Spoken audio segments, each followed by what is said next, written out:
Hey, everybody. Welcome to the Jim Masters Show live entertainment lifestyle talk show series. It is Saturday night. That means more great conversation coming your way on our entertainment lifestyle talk show series.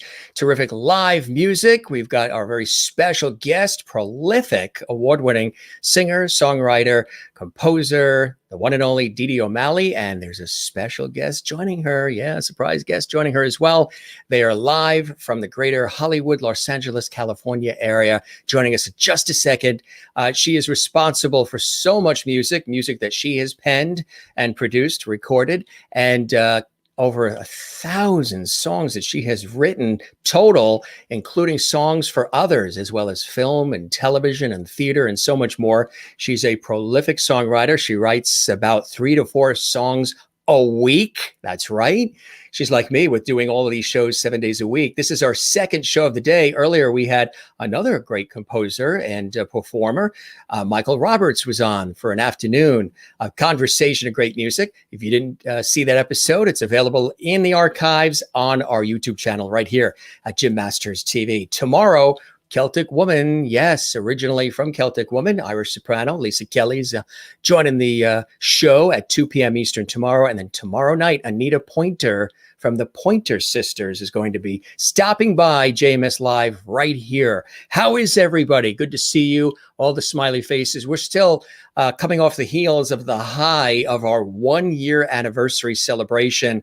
We hit 1 year of episodes 7 days a week live, sometimes 2 shows a day. The Jim Masters Show live, and prolific conversations, amazing entertainment, lots of levity, and lots of viewer interaction as well. So we toast all of you. Welcome, everybody. If you're watching live, it's good to see you here as well.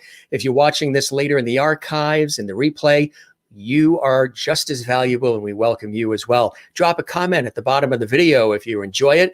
Click thumbs up if you like it as well. We appreciate that.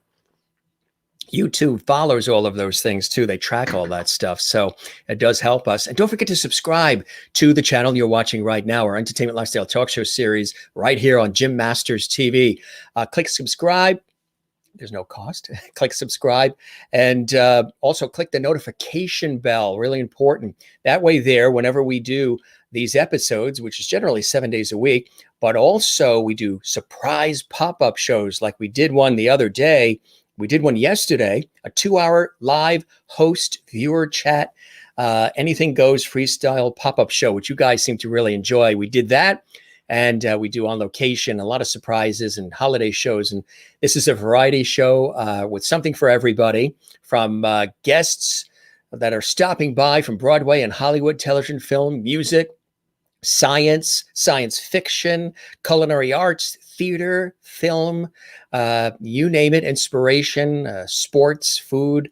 They're all here. And we love putting these shows together. This, again, is an extension of the work I do in television, radio, and stage as an on-air personality. And it's a pleasure to have you guys here. Let's check in with some of our lovities.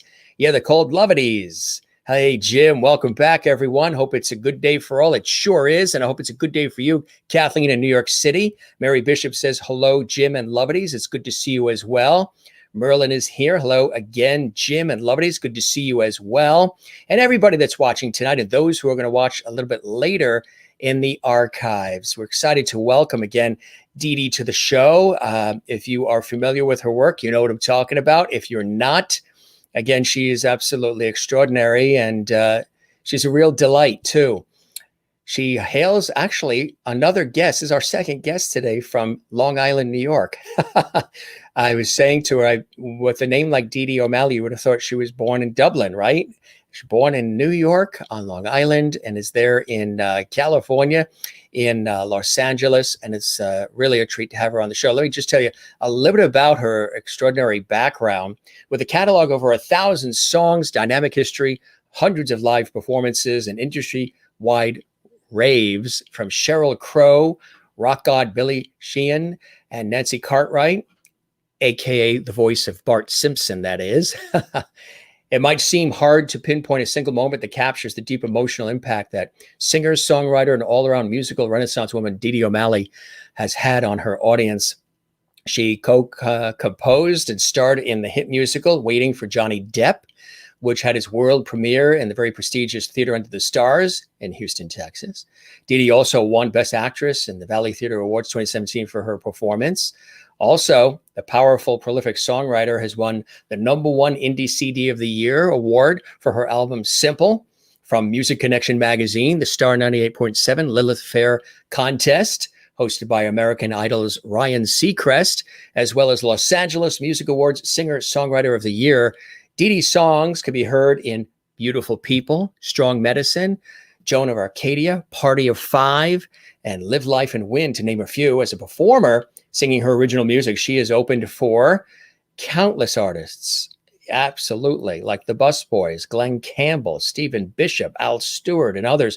She's performed also with Leanne Rimes, Willie Nelson, Kenny Rogers, Patti LaBelle, Jermaine Jackson, and many others too. She also travels all over the world, including Nashville's Music City several times a year to teach her songwriting boot camp. Estimated that she's taught and inspired over 3,000 people on the art of songwriting.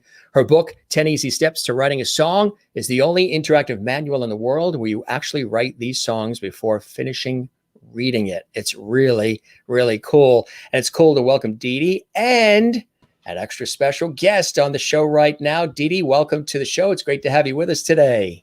Hi. Hey, how are you? And you have a surprise bonus guest with us. Who's joining you now? This is Mike Lusk, my duet partner. We won Country Duo of the Year. Congratulations. IMN, which is the New York and LA chapter, gave us Country Duo of the Year for our song Ain't No Secret, which went #1 this year. So that was really exciting. And thank you for that wonderful introduction. That was really, really fun. I forgot I did all that stuff. That's what happens when you hear it back. You're like, wait a minute, I did that, and I did that, and I did that. So you guys are known as PoppyIris, right? Tell us about that. That's right. Well, poppy is the state flower for California. Yeah. Iris is Tennessee's state flower where I live. Yes. And we write timeless love songs, and there's no better symbol for love than a flower. So PoppyIris. I like that. I like that. So how did you guys get together? How did you team up? Well, I was writing a lot of duet kind of songs with my songwriting partner, Cindy Walcott, who's in the house. She's over here. And hey, Cindy. Cindy in the shadows. Well, we're trying to get the cameraman to move the camera. But... Yeah, he's really lazy. He doesn't want to tilt it, huh? No. But yeah, anyway, we were looking for the best male vocalists that we could possibly find in Nashville. And we contacted one of our producers, Peter Young, and he recommended Mike Lusk. And because the best guy wasn't available.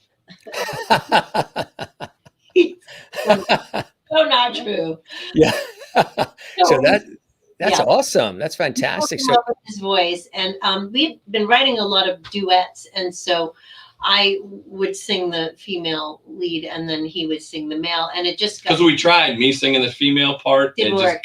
Just, yeah, right. It's 2021, but still, it just didn't. Hey, that's ambidextrous, right? So, Deedee, you grew up in New York on Long Island. You went to Hofstra, of course, a great school. Tell us about those inspirations in your life that pointed you in the direction of falling in love with and pursuing music. Theater was always sort of just a love of mine. It became a social thing when I was a kid, and then I really started to take it serious.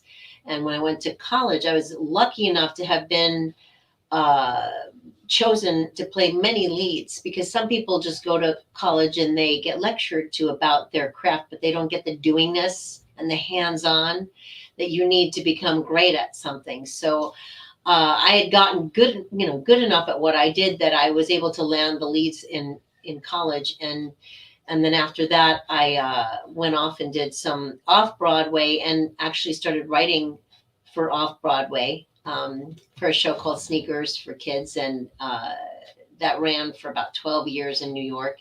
And I just got a little bit tired of New York. I wanted to maybe get into film and television and do a lot more music. My brother had relocated from Long Island to LA, and he was really trying desperately hard to get me out there. And I decided to move out, and it was the best decision I ever made. And we started a band right away called Atlantis. We won the #1 band FM station, #1 rock band. And I was like a rock artist at that point. We were writing a heavy rock.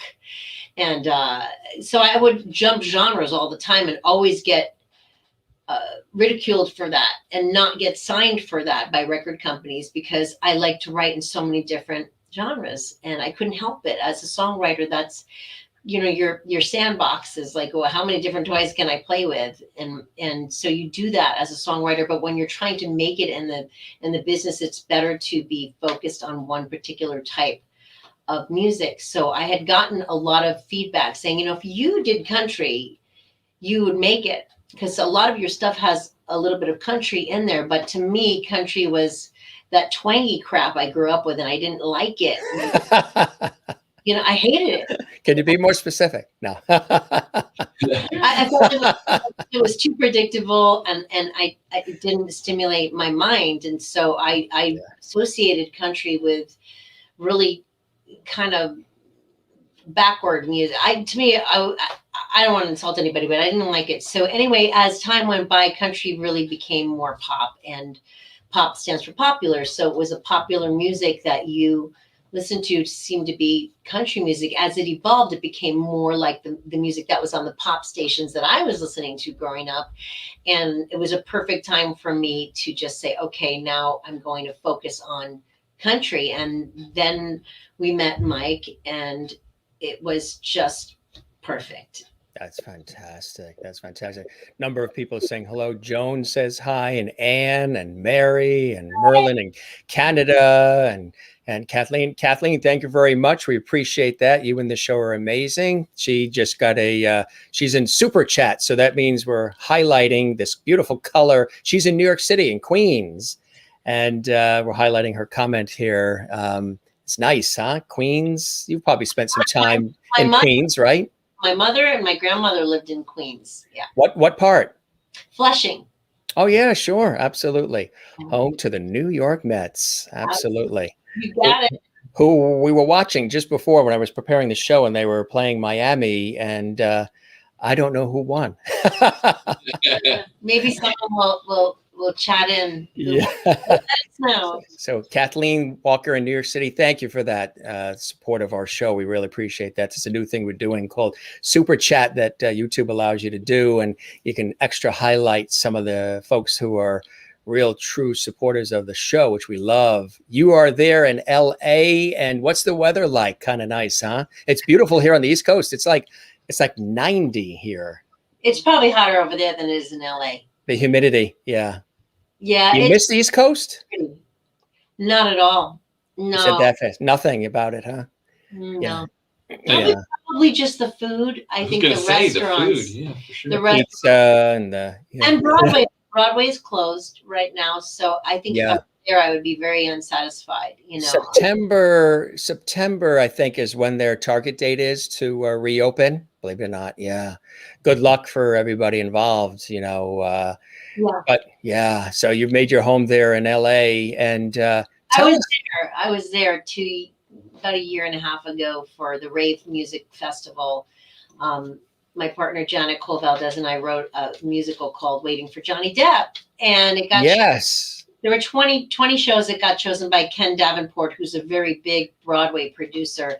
He fell in love with the musical, and we had to go there and produce the whole thing and put it on for a series of producers that were interested in investing, and they were very interested until everything closed down.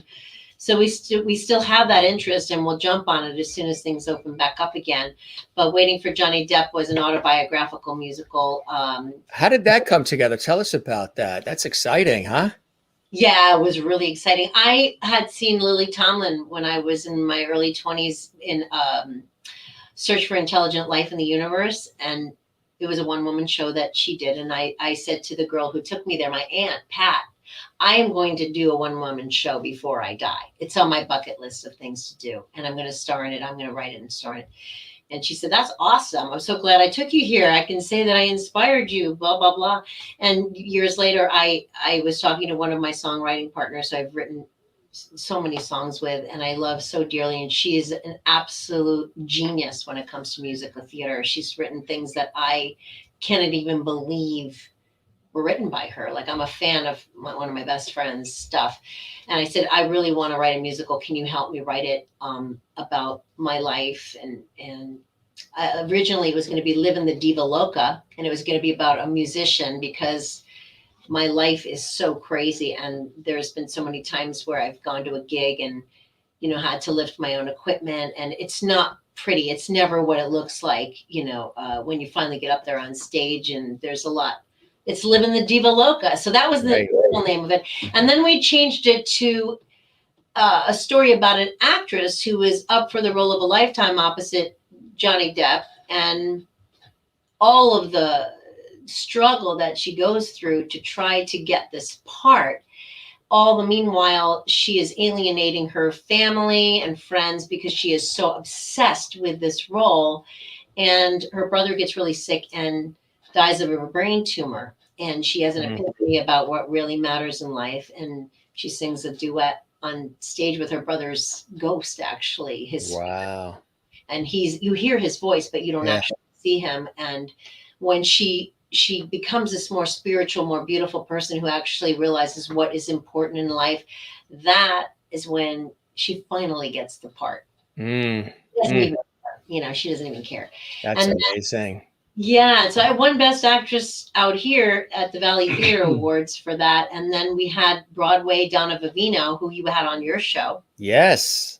She's a small world, isn't it? I know. I couldn't believe that when I saw that. She said she said that part was her life. And meanwhile, she's been Glinda and Elphaba on Broadway, you know, in Wicked, and still that musical was her life. After all of that success, that musical was her life. And it was just a musical about a girl who just can't catch a break, you know? So even when you've had major success, you still, life is a constant audition, you know, you still have to keep on kind of starting over. And it just, you said that with a sigh of like deep breath, like been there, done that, right? Yeah. Got the t-shirt.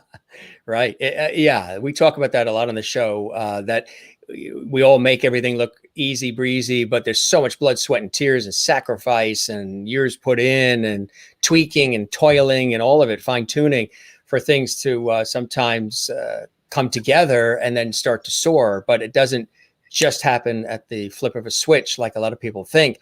And to maintain it and keep things going, especially in the music industry or any of these industries, you got to be out there. You got to lay yourself on the line. There's so much emotion. There's so much of your physicality, your mental prowess, all of it, creativity that's constantly on. And you got to keep producing and delivering. You know, you just delivered last night and you did a fantastic thing. Now you got to do it again another night. Yeah, that's right. You got to start from zero.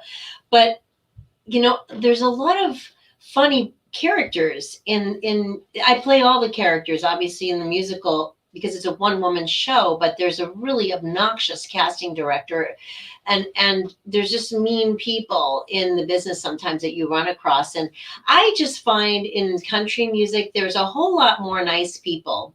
And it's not that I'm not going to do theater or acting again, because I will. And I've met just as many beautiful people, more actually. There's more beautiful people in the world. But man, when you get burned, it's tough. But in the country world, I've found a lot of peace of mind, and I'm always going to be a songwriter first. So I wanted to sing a song. Now, to tie into what you just said, is it because you feel that in the country music world, everybody's pulling together and it's like a family, that you're all rooting for one another? It is a family. In fact, we call our family in Nashville our Nashville family. And it's because people they have a great sense that one cannot survive by themselves, and that there's a team vibe there that is so natural, and people just know that they need each other, and they treat each other the way they want to be treated.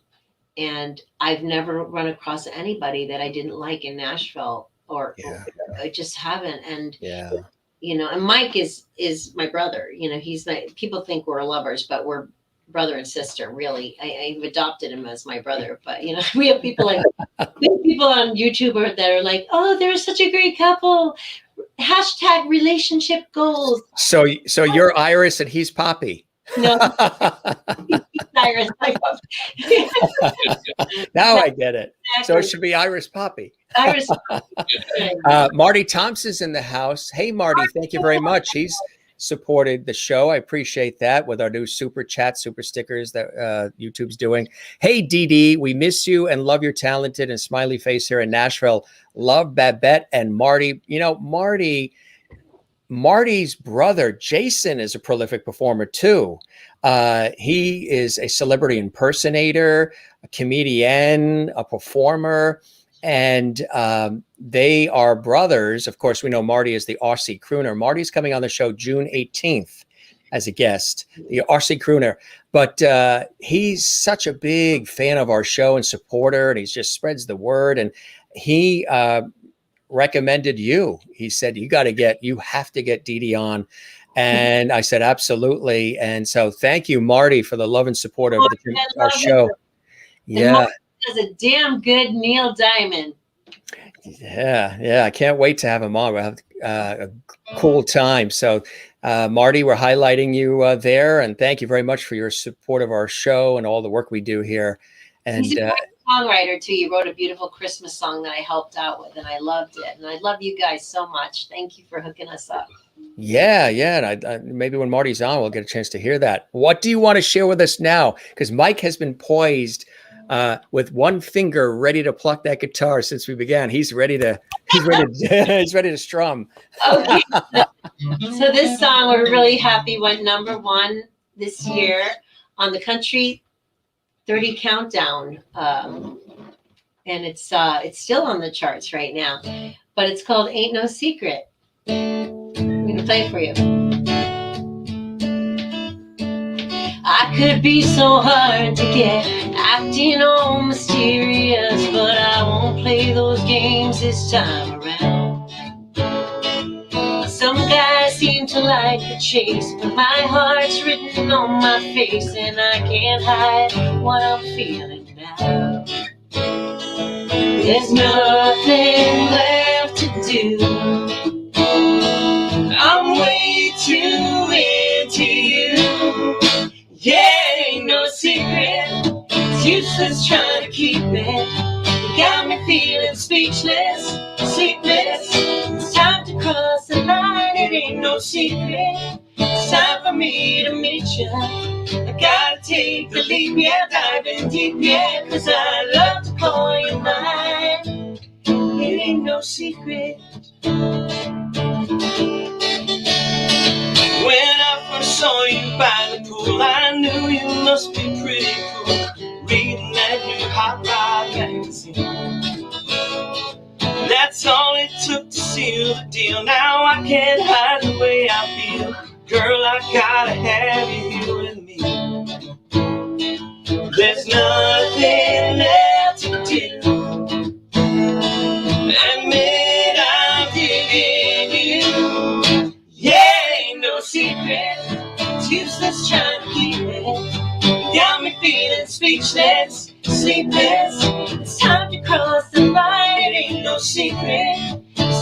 me to meet you. Gotta take the leap, yeah, diving deep, yeah, 'cause I love to call you mine. It ain't no secret. I wanna walk the world with you and take me where you're going to.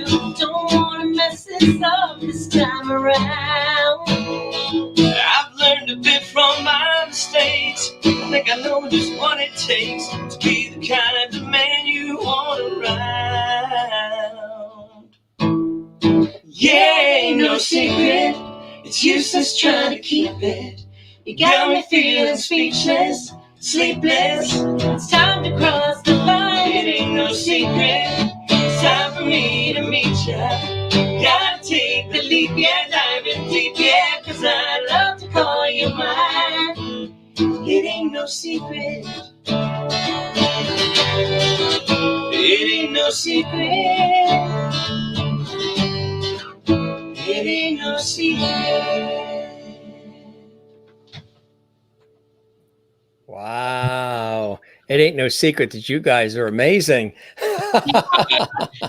That is fantastic. I mean, you're just like the blend is so perfect. You play off each other so beautifully. Really nice, guys. That's an awesome sound. It really, really is. So that song means a great deal to you, doesn't it? It does. It was the first song that we had rise up the charts, and it was very, very exciting to watch that happen. So, and it's an honor to sing with Mike. He's on the regular, sings with Kid Rock and Miranda Lambert, Keith Urban, all of my favorite singers. He sings with them. And they're constantly calling him and having him come out. And, I've always thought that he was the best singer in the world, actually. So I'm like, why aren't you famous? and a lot of my friends are like, Deedee, why aren't you famous? So it's just nice. It's fun that we came together, and that energy and synergy between us is really magical and really fun. And it's very effortless. The whole thing is just. Yeah, it really is. Yeah, you could see the camaraderie and the respect you have for one another. Mike, how did you get involved in the musical world on your end? I grew up in Cleveland, Ohio, and my cousin is a bass player, was playing for a country artist named Merle Haggard when I graduated high school. So I went down to Nashville just to see what it was like, and got there on a Monday. On Tuesday, he got called for an audition for a new female artist. And he said, well, I'm currently, out with Merle Haggard. And he said that, but my cousin is in town and he plays and sings. So Wednesday I went to the audition, and Thursday I was flying to Las Vegas. So it kind of. That's not a bad turnaround. Wow. And these names you guys are mentioning, Merle Haggard and some of the others, these are legendary people that you've had an opportunity to work with, huh? Yeah. Yeah. You learn from the best. You see how they do it and how they master it, and which is really, really cool. That's also good to see the mistakes they've made and learn from, and they try to steer you to not make the same mistakes. So right, exactly, right. That is so cool. So you guys really love working together, don't you? Yes. Yeah, it's playing. It's not working. It's playing. It's playing. That's right. I like that. That's how I look at my work too. It's not even really work. It's you're doing what you love and loving what you do. And so that's cool. We got the Long Island girl and the Cleveland boy here together in LA. That's right. But they probably think he grew up in Tennessee and they think you grew up in Ireland. Right. It's amazing. So tell us about some of those, early opportunities for you, Deedee, that sort of, broke the ice and started really getting your career rolling early on. I would say the biggest break I got was when I played a car wash. I had a friend of mine ask me to play a car wash, and I was absolutely mortified to do that, and I didn't want to. And she said, "Oh, there's going to be so many celebrities there. Just come. You're going to play. It's LA. You don't know who's going to show up." And there was a Studio City car wash, and it had a gigantic hand with this huge sponge on Ventura Boulevard. And it was so cool and really kind of old fashioned, had been there for years. And somehow the arm broke and it had fallen into Ventura Boulevard. And when the guy went to go raise it back up again with construction workers, the neighbors started complaining. They said it was an eyesore. They don't want that thing up there. Some people hated it. So he petitioned to get it put back up, and more people signed the petition because it was like a landmark. And he got it back up, and he wanted to have a party. So he said, I'm going to have a party at my car wash. I'm going to give free car washes away. There's going to be celebrities there all day. Can you get me some music? So my friend asked me to play there. And I said, yeah, it sounds like a kind of cool kind of opportunity. I'll do it. What the heck? So I got out there with a whole full band, huge Marshall amplifiers stacked. We, did the whole thing, and we were exhausted by the time we got set up and we started to play. And there was one woman in the audience, and she was about 90 years old. And the entire time I was singing, she had her fingers stuck in her ears like that. Like I was playing the devil's music. Yeah, that's a little editorial opinion there, huh? Guys, like I knew I shouldn't have done this. I don't know why I did this. What the hell am I here for? And I was kind of in a bad mood, and I started packing up my equipment and putting in my car, and I was going to call it a day. And this guy, Barry Wise, came up to me and he said, I really love your music. Can I buy a CD? And I said, you know what? You can have my CD. And he said, well, thanks. That's so cool. Yeah. And later that night, I got a phone call from the producer of the CBS Studio 4th of July extravaganza here at Studio City. And apparently Barry was on the Chamber of Commerce.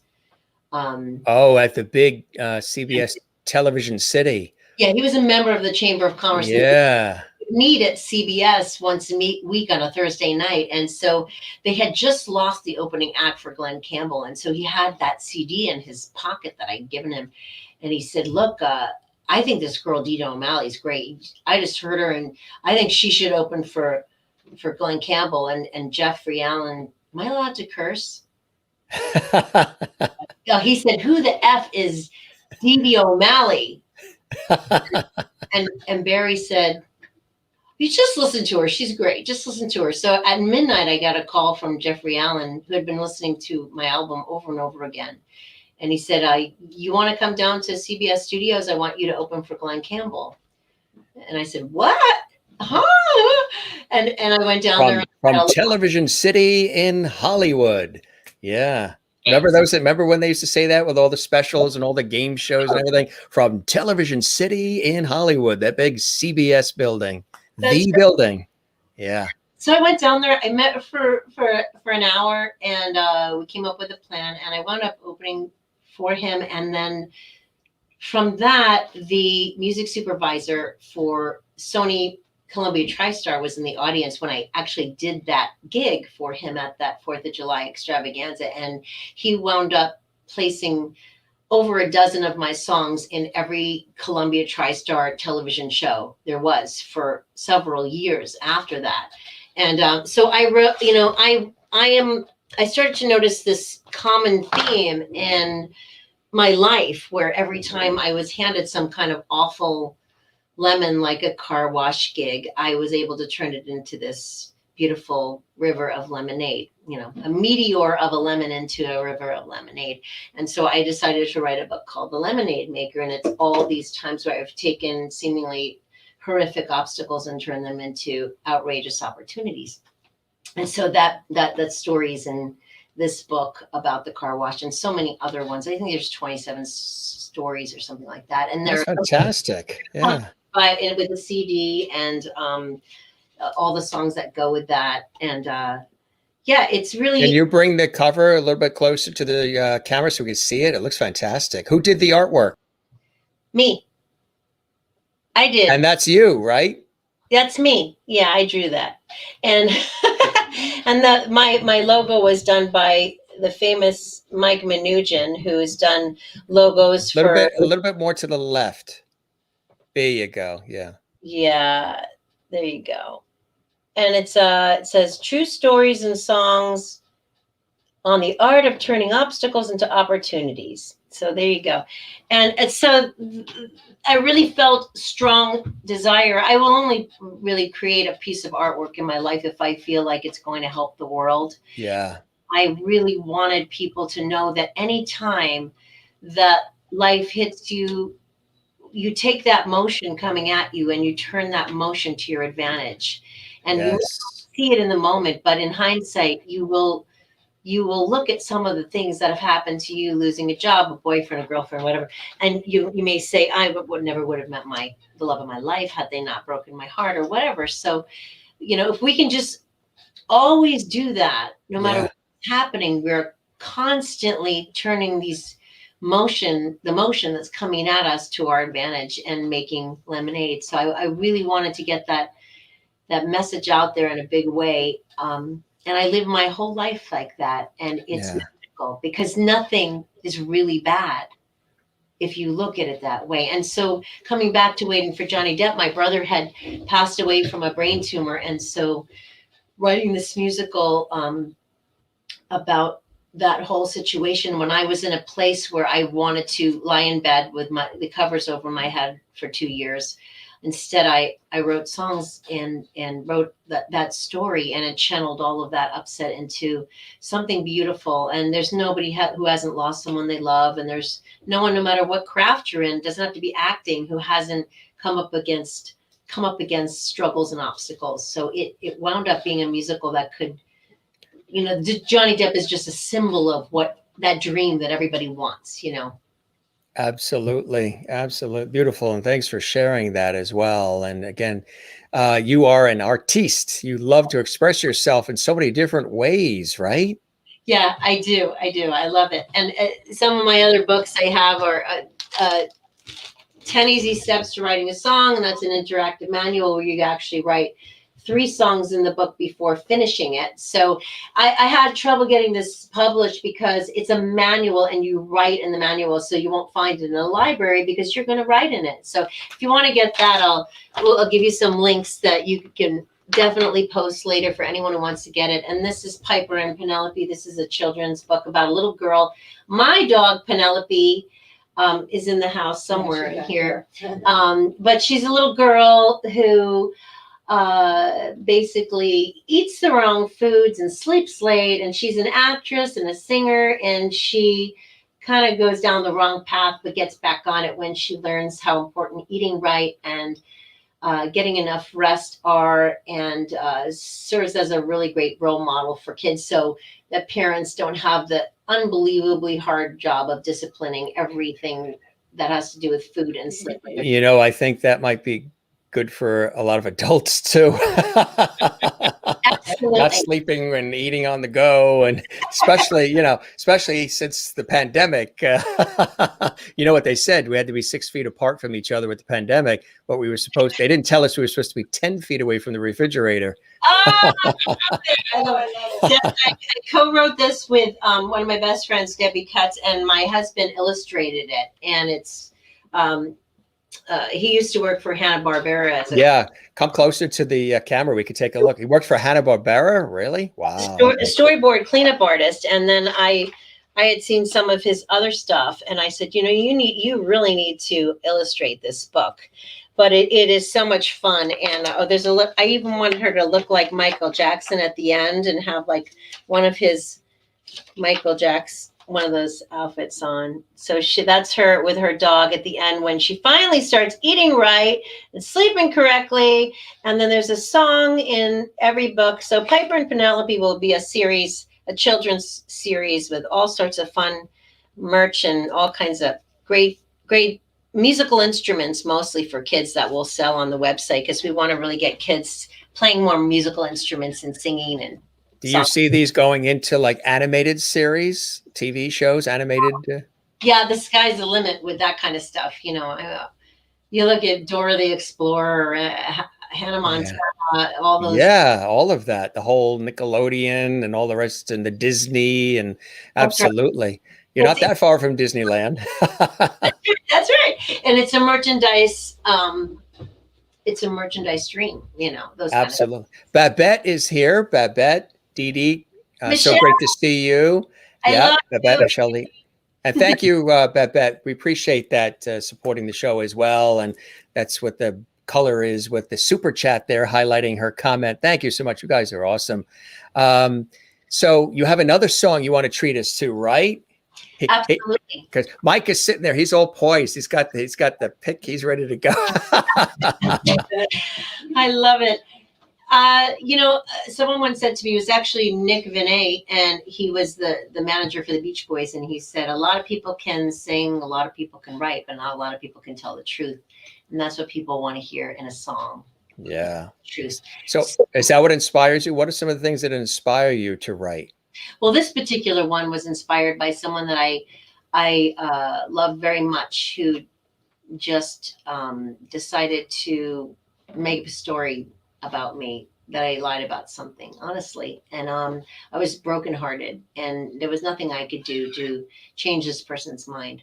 So I started to think about how important love and trust are, and that's everything, pretty much. Yes. That's gone, the relationship is over. There's nothing you can do to bring it back unless that love and that trust comes back. So I was talking to Mike and Cindy, my co-writers on this song, and I said, I just can't wrap my head around it. And this is what happened. Mike came up with the first line. He just sang the line right after I said that. And that's it.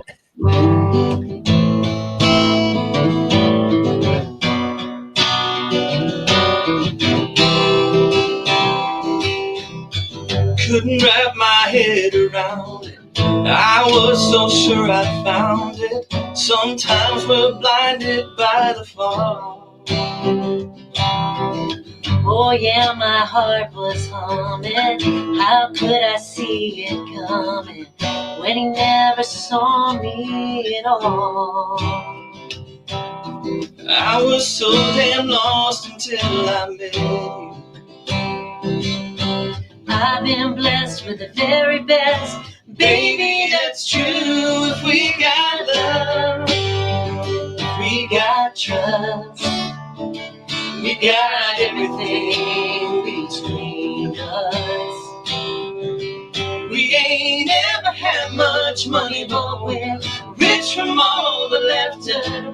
Our story will be written with a happy ever after. It don't shatter, it don't fade away or rust. Unshakable, unbreakable love and trust.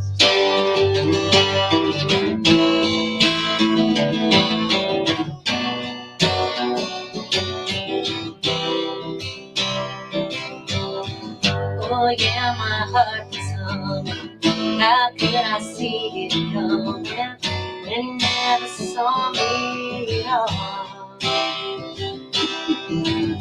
Heart with new connection, a life with no restriction. I'm soaring straight through the sky. I was so damn lost until I met you. I've been blessed with the very best. Baby, that's true. If we got love, we got trust, we got everything between us. We ain't ever had much money, but we're rich from all the laughter. Our story will be written with a happy ever after. It don't shatter, it don't fade away or rust. Unshakable, unbreakable love and trust.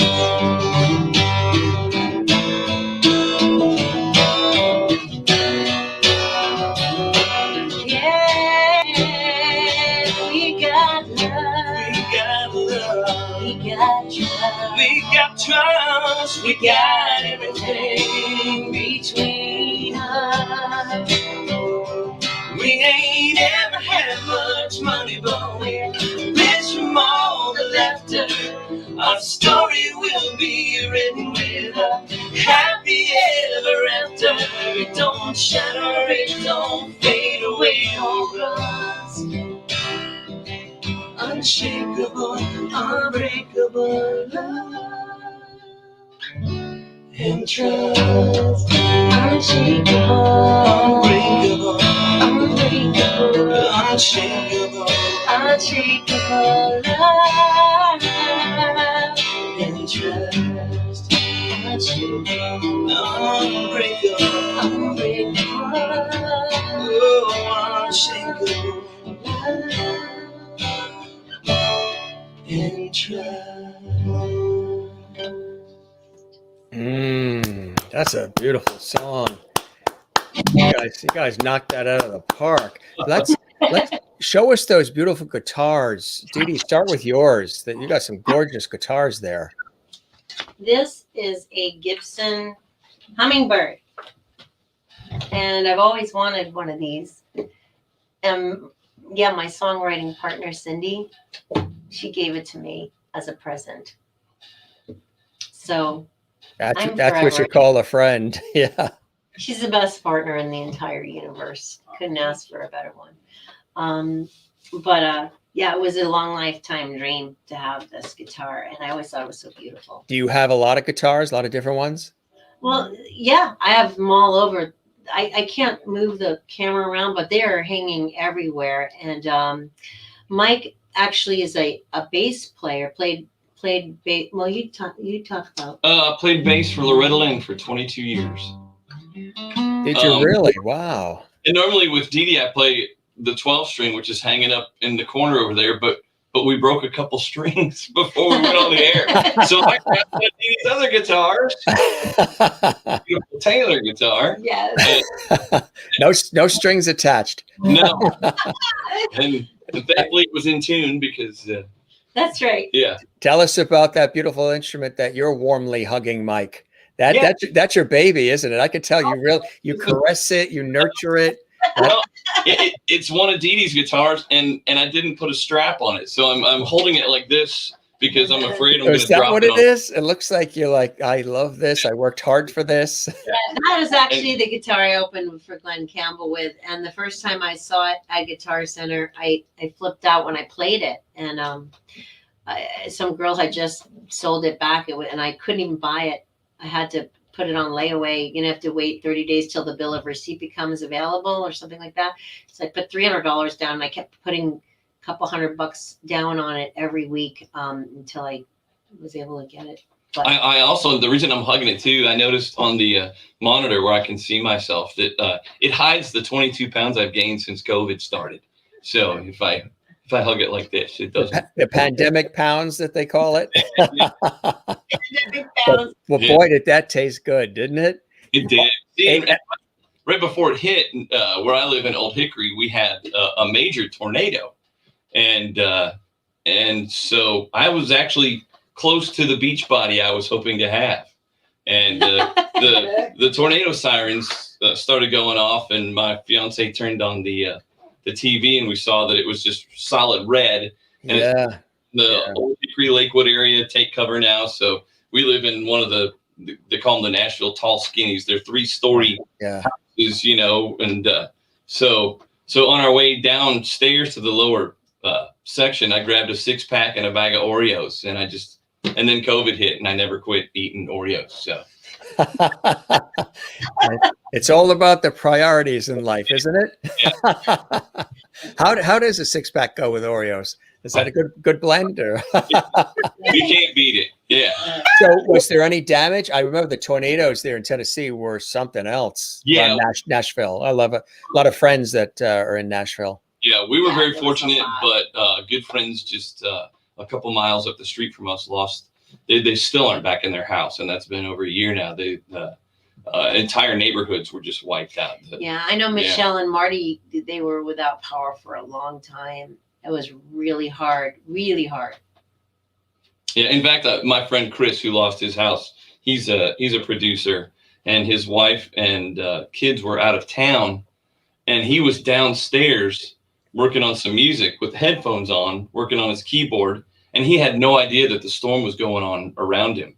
Oh, And he said at one point he looks up because he sees light coming through, and what it was the roof lifting off of the house. And next thing you knew, he said everything was just rain and debris and stuff falling in on him. So yeah, they were very fortunate. But yeah, that's like a sci-fi thriller, you know. That's tornadoes are not to be messed with. Yeah. Have you felt any earthquakes there in California with your time there, Deedee? Yeah, and they come every now and then. You know, mostly when I'm lying in bed, the bed just starts moving. And you ever incorporate some of that rolling vibe into your songs? I had a manager friend, Buster Pearson, who he had the best viewpoint on earthquakes. He would say, "I'm dancing with the planet." That's what it is. Whenever the dogs and cats start doing spins in the room, something's coming. They always know in advance too what's coming next. That's pretty spiritual and pretty amazing, and they can hear things that we can't hear, like really high pitched things that we can't hear too. Absolutely. We've got a video here, Country Girl, that we want to play. Tell us about this one. This is really cool. This is, like you said, I thought it was recent, but it feels like it's recent. It's only about 2 years ago, right? Yeah.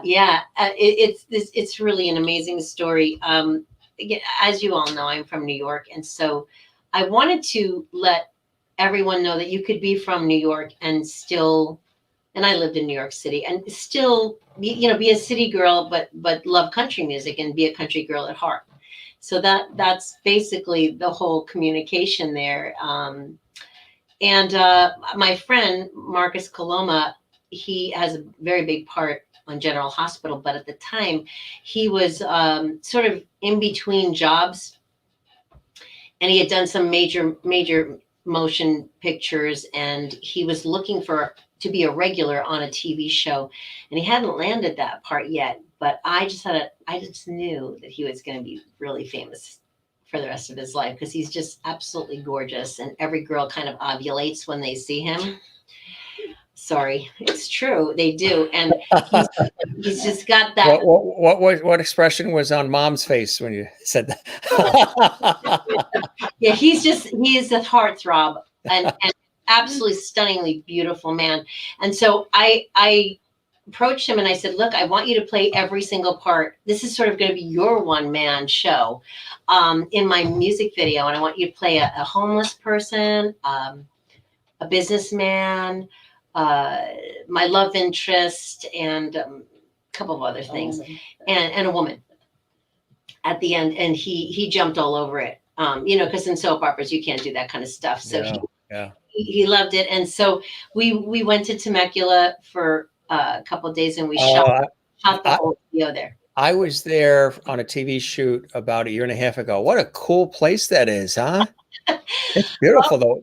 Vineyards and everything. Vineyards for days, and it was so much fun doing it with him. And anyway, so fast forward, you get what you wish for sometimes, and here I am. I put the song up, and a woman who works for General Hospital said, "How did you get Marcus Coloma in your music video? Oh my God, I'm fangirling on you right now that you were able to do that." And I and I said, "Well, wow, that's really cool. Can what can I do for you? Can I help you with anything?" And she said, "No, I want to help you. I want to put your song on the General Hospital fan pages. In fact, I manage all of the fan pages, so I want to put them on several fan pages, if the song on several fan pages, if you don't mind." And I said, "Sure, of course." And that happened to me also with Sex and the City, when I wrote a song about New York City, and that got on a lot of the Sex and the City websites and fan pages and stuff. So it's great when you have somebody approach you and want to do that for you. It's free promotion. So that's right. And now I'm really good friends with her, and she's a big PoppyIris fan, and she loves the music. And she said, whenever we're in town, please let her know so she can come see PoppyIris. So she's a big fan. It's really cool. That is fantastic. So let's take a look at that video, Country Girl. It's a really cool one. I think everybody's going to enjoy it. And then we'll be back with our special guest, Deedee and Mike, PoppyIris, in just a second. Enjoy Country Girl.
Oh, I saw it earlier today when we were putting the show together, but to hear it again and to hear it in those headphones, that is an excellent song. That's cool. I mean, I love it.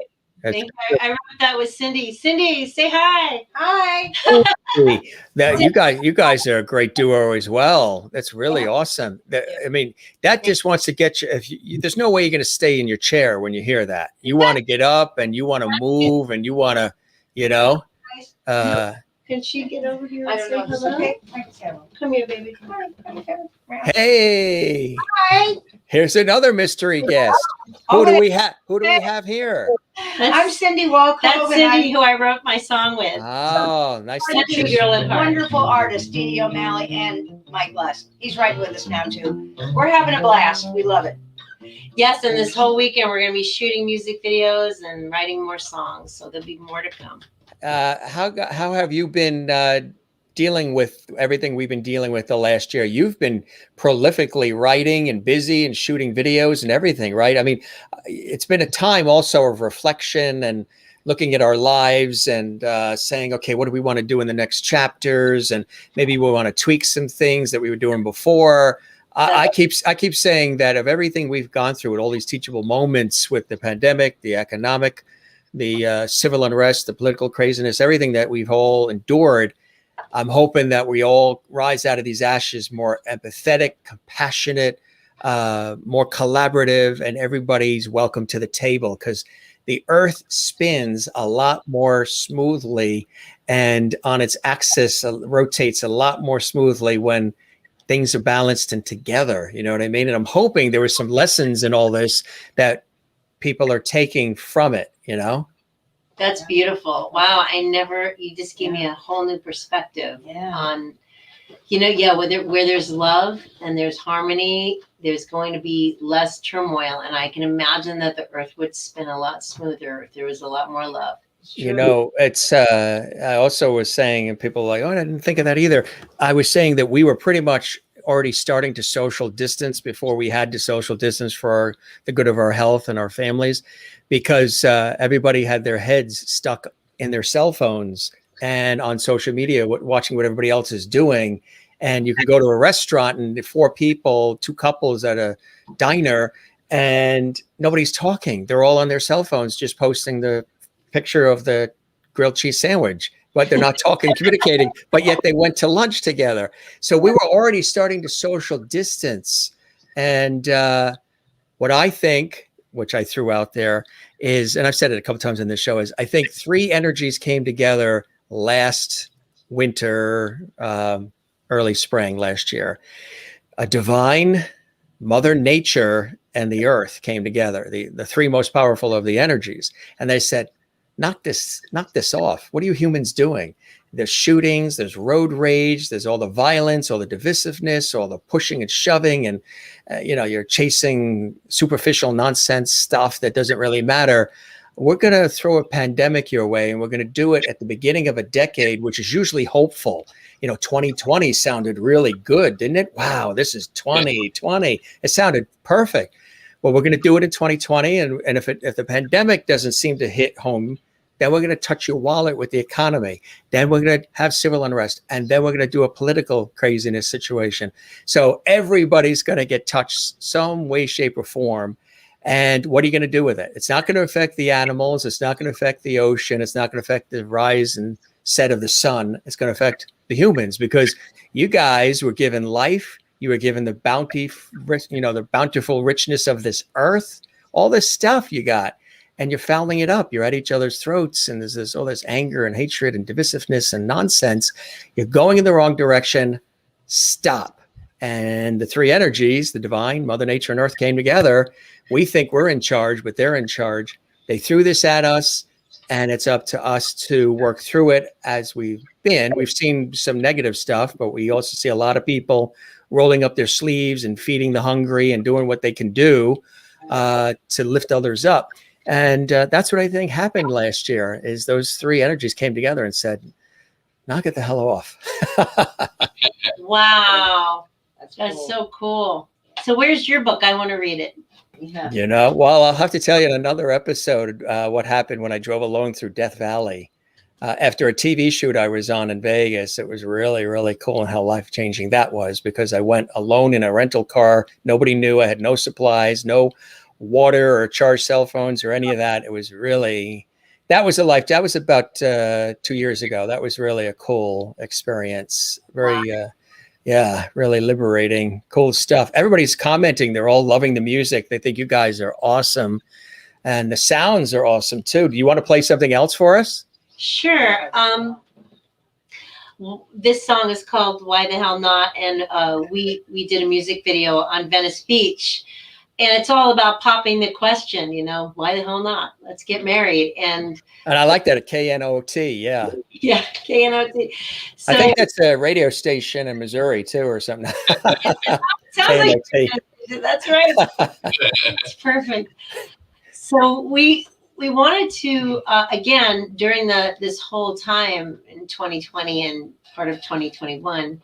The goal was to give people space because a lot of people were locked up at home, and we really wanted to do things in open terrains. We did some stuff in a poppy field in Lancaster, and we did this at Venice Beach, and we were determined to do it. And it was right around the time where we were getting word that the beaches would be closed, and we really didn't know. We had actors all set and ready to go, and the costumes, and we just went down there, and there were enough people on the beach, and there was enough normal behavior going on that we were able to Normal for Venice. Venice. Yeah, which is not Why everybody. don't you tell this story? Because it's But normal for Venice, but all still happening on a skateboard. Exactly. tell about your cast of colorful characters. Yeah, it was. So the premise of the video, we ended up, we had people ask each other to marry them. That was the video. Was, you know, why not tie the knot? And we had couples, long time couples that were on the beach that, you know, were totally fine with it. We had complete strangers that had never met, and they're like, "Sure, I'll ask this person to marry me." And it was so cool. And we had some of the colorful performers out there in Venice. Two girls that do, I don't know, like a hula hoop thing, but they're inside it in their gyroscope kind of thing, and they did each other married. And it was great. It was such a fun day. And That's cool. I haven't heard that word gyroscope in years. Tell about the older couple. The black couple that was. Remember? I'll let you tell the story. Okay.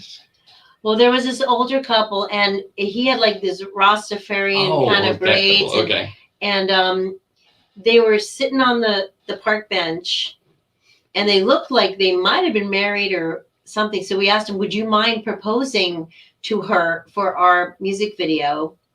You just have to sign this little agreement. Like a waiver sort of thing. Waiver, yeah. Yeah. Then when the divorce is finalized, she gets half. That was the waiver. So they said, no, he goes, I can't believe you asked me to do this. I was just about to give her a promising ring.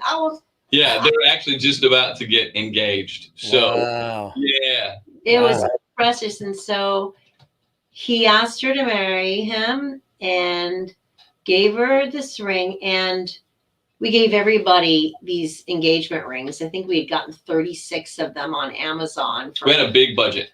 For $9. And they really looked real. It was so crazy. People loved them. But anyway, thank you, Amazon. So he asked her, and we started crying because it was so emotional, right? It's got to be. Yeah. It was so emotional. And we had a pretty up and coming to be famous basketball player that we had to go through a lot to convince his manager to let him do this. But he asked a rollerblader to marry him. Anyway, the video is awesome, and you can go on YouTube and watch it. It's called Why the Hell Not? But this is the song from that video. Cool.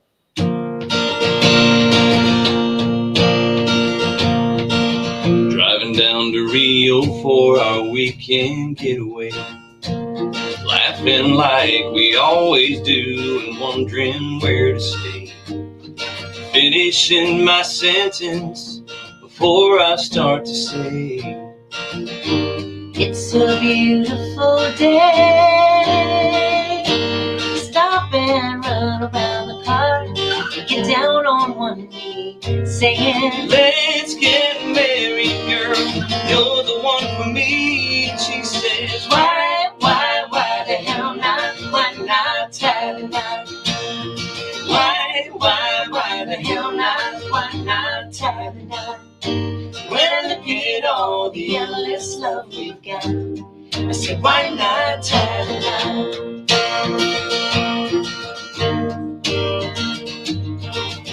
So I call my mama, cause she'll kill me if I don't. She is so excited, drops the phone right on her toe. She tells me you two aren't getting married all alone. I'm calling everybody I know. Your cousin's from Chicago and your uncle from LA. Your sister and your brother are all getting on a plane, and she says, why the hell not? Why not Saturday night? Why the hell not? Why not Saturday night? When I look at all the endless love we got, so why not Saturday night?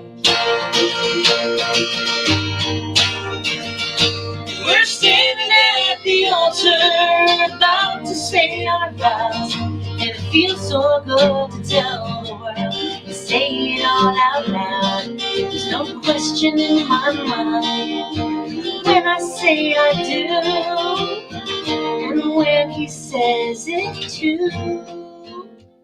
He says, why the hell not? Why not tie the knot?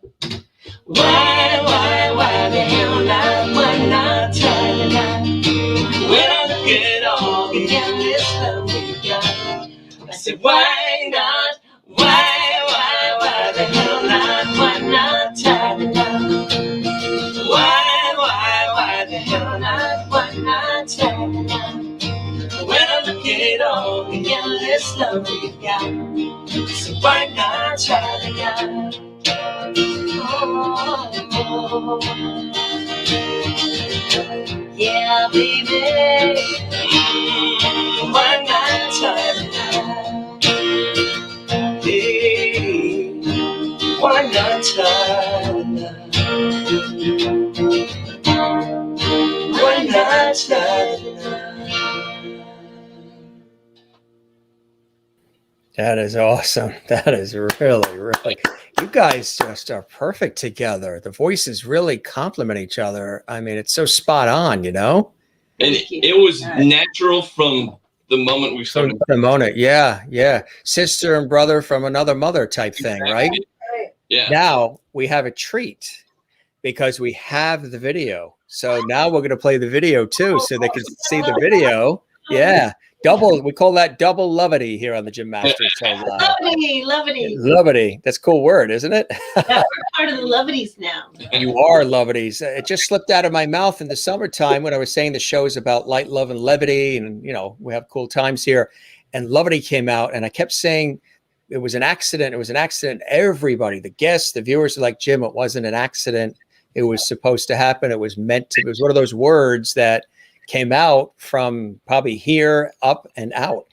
That's what happens. But here's the music video that complements what they just did so perfectly and beautifully live for us, gang.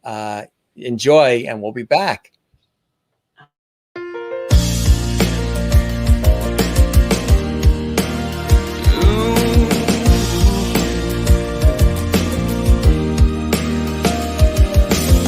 Driving down to Rio for our weekend getaway, laughing like we always do and wondering where to stay.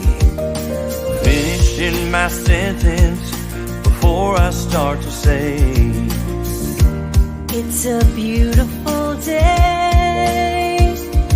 You stop and run around the car, get down on one knee, saying, let's get married, girl, you're the one for me. And she said, why the hell not? Why not tie the knot? Why the hell not? Why not tie the knot? When I look at all the endless love we've got, I say, why not tie the knot?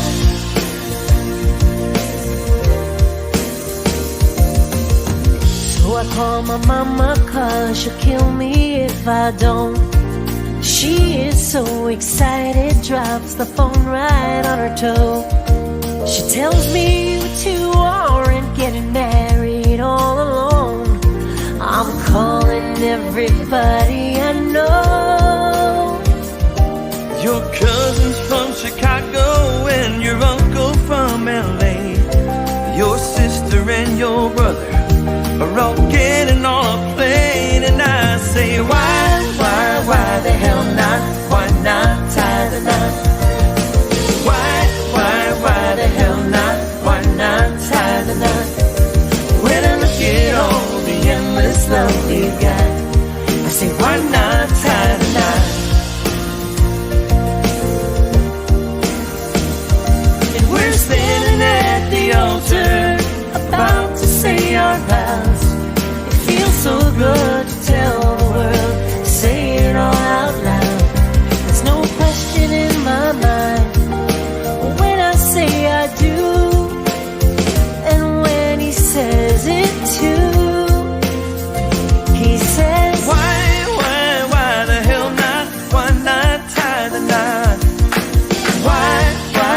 not tie the knot?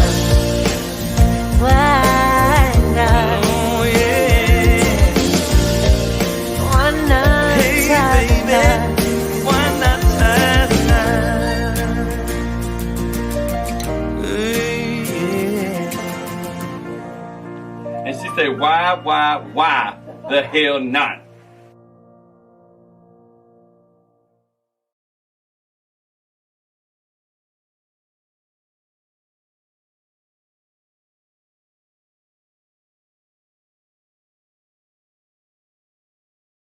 Holy cow, man! In the headphones, that sounds incredible. Wow. The in studio video. That wasn't the Venice Beach one, but Yeah, there's another one Yeah. out there. So if you wanna This watch- one is awesome. This one is fantastic. I mean, just yeah, I think it's on the site. Wow, God, were there a lot of other musicians around you guys too? Yeah. There were. Yeah. So Yeah. that is a really big studio in Nashville. Yeah. Studio Yeah. 19, where people like Chris Snow and who played with John Denver for 25 years, plays on a lot of our stuff. That particular production is by Grant W. Nicholas, who worked with Tony Braxton and John Legend, and he's a main producer for PoppyIris. He lives in Baltimore, and he's like my other brother. We're 2 months apart in age, and we love each other so much. And he's crazy about PoppyIris. We're crazy about his productions, and he's got just enough R&B flavor to bring the pop world into my country world and make it less twangy, more fun. No, that's exactly right. That's a song I think that would appeal to a wider variety of tastes and people. Exactly. The rhythms and everything are fantastic. And you guys have so much fun with each other. It's so obvious. You have a ball together, don't you? Yeah, we do a lot of laughing. Yeah. A lot of laughing. Yeah. Now, Marty says, hey, Mr. Luck, have you ever been to Blackjack Cove in Old Hickory? I have. Yeah. That's from Marty. Yeah. I think And have you won? And I saw someone earlier mentioned Rick Springfield too, because you were talking about Yes, Marty did too. Yes, Yeah, another. Marty, and I when Rick does like symphony dates, I get to sing background for him on some of those. So that's really cool too. But So cool. But yeah, Blackjack Cove is actually Jesse's girl. yeah, Blackjack. Yeah, that's the one. It's a cove. It's not a blackjack casino. It sounds like it should be, but yeah, because we live right on the lake and right by the marina. So there's So you said 22 years with Loretta Lynn. What's that like? Wow. It's amazing. It's like working for your grandmother, your crazy grandmother that you love. But yeah, Loretta is salt of the earth. What you see is what you get. She's one of the sweetest, most genuine people you'll ever meet. And just, it's amazing. And the longevity her career has had, the songs that she's written, the life that she lived from growing up, from being an actual poor coal miner's, daughter to the life that she, made through her career and stuff. It's just amazing. And So she's inspired you. she is, yeah, an honor to get to work with her and to get to basically be part of the family. So that's been great. If you think back to like your youth, your childhood, could you imagine some of the people that you've worked with and some of the projects you've been on and some of the music you've made? Would you have ever thought that it would ever be like this? It's incredible. That's funny because the realization, it still hits now and then. A couple of years ago, we were in Atlanta and the Rick Springfield thing, and we took a break so the orchestra players could all take a break. And we go back to the dressing rooms, and Rick Springfield is making a peanut butter and jelly sandwich. And I thought, if the girls from my high school could see me eating a peanut butter with Rick Springfield, yeah. And Rick, he's another great guy, just a genuinely nice guy. Yeah. Yeah. It's amazing how many really honestly nice people there are in the music industry. Really? Yeah. And the longevity too. The longevity. Of course, remember he was on General Hospital too. He had that stint on GH as well. General Hospital is really getting a plug today. I was going to say, I know the Young and the Restless fans are going to be like, hey, what about us? And days of our lives. You mentioned early on about, taking a spin in New York at acting. Do you still have the acting bug? Do you still get into that world a little bit, Deedee? Yeah, it never goes away. Yesterday when we were doing a music video, we were playing these characters in the 17th century. And I was absolutely in my glory, just being directed by Adrian Ursu, who is one of the best cinematographers out here in LA. It's such an honor to work with him. And he's such a great director. He's so mellow and gives you just a perfect amount of direction so that you can be you and kind of find your way and doesn't get in the way. And I just love directors like that. And I have enough under my belt that I don't need a lot of directing, but just like having somebody there to give me a couple little tips here and there, somebody on the outside looking in. But yeah, it never goes away.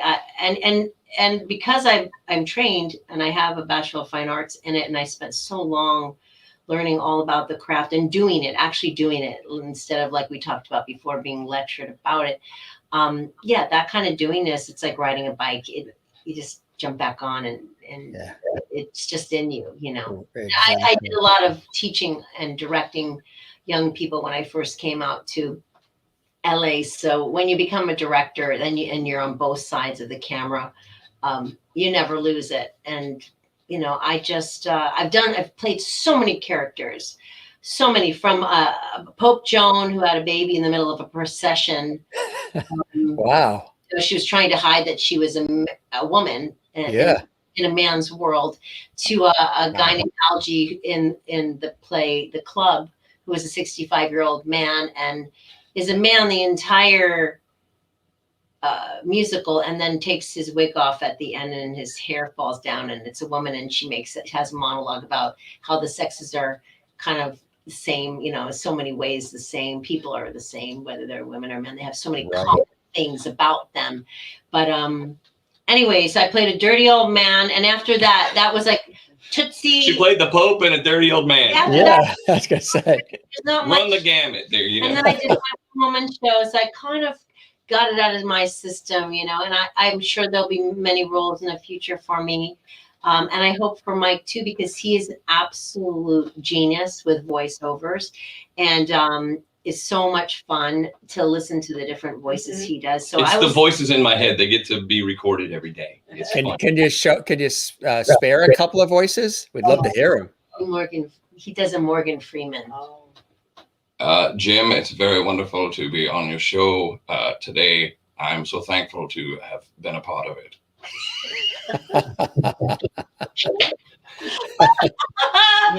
But I've had the opportunity to do a lot of cartoon work and stuff, which is fun because it's just being goofy. It's really all it is. It's playing, it's having fun. But you've got you've got a booming, resonant, good, solid, powerful voice. Yeah. When I was a kid, that I was loud. That's what. Yeah. See, I said booming and resonant, but probably Mom knows best. Mom knows best. So, Deedee, I mean, working with Patti LaBelle and Kenny Rogers and Willie Nelson and Jermaine Jackson and Leanne Rimes. Tell us about some of those experiences. What was it like? Of course, we are missing our Kenny Rogers, who just passed away last year. But what was it like working with some of these incredible artists as well through the years? I would say that very similar to what Mike said. They're real people. They have the same problems we have, and their job is in front of many people, and they deal with aesthetics and art. So it's a really beautiful thing. They're all really wonderful people. I always go to the funniest stories in my head, but I actually opened at the Rose Bowl parade as a mandolin player in Leanne Rhymes' band. Really?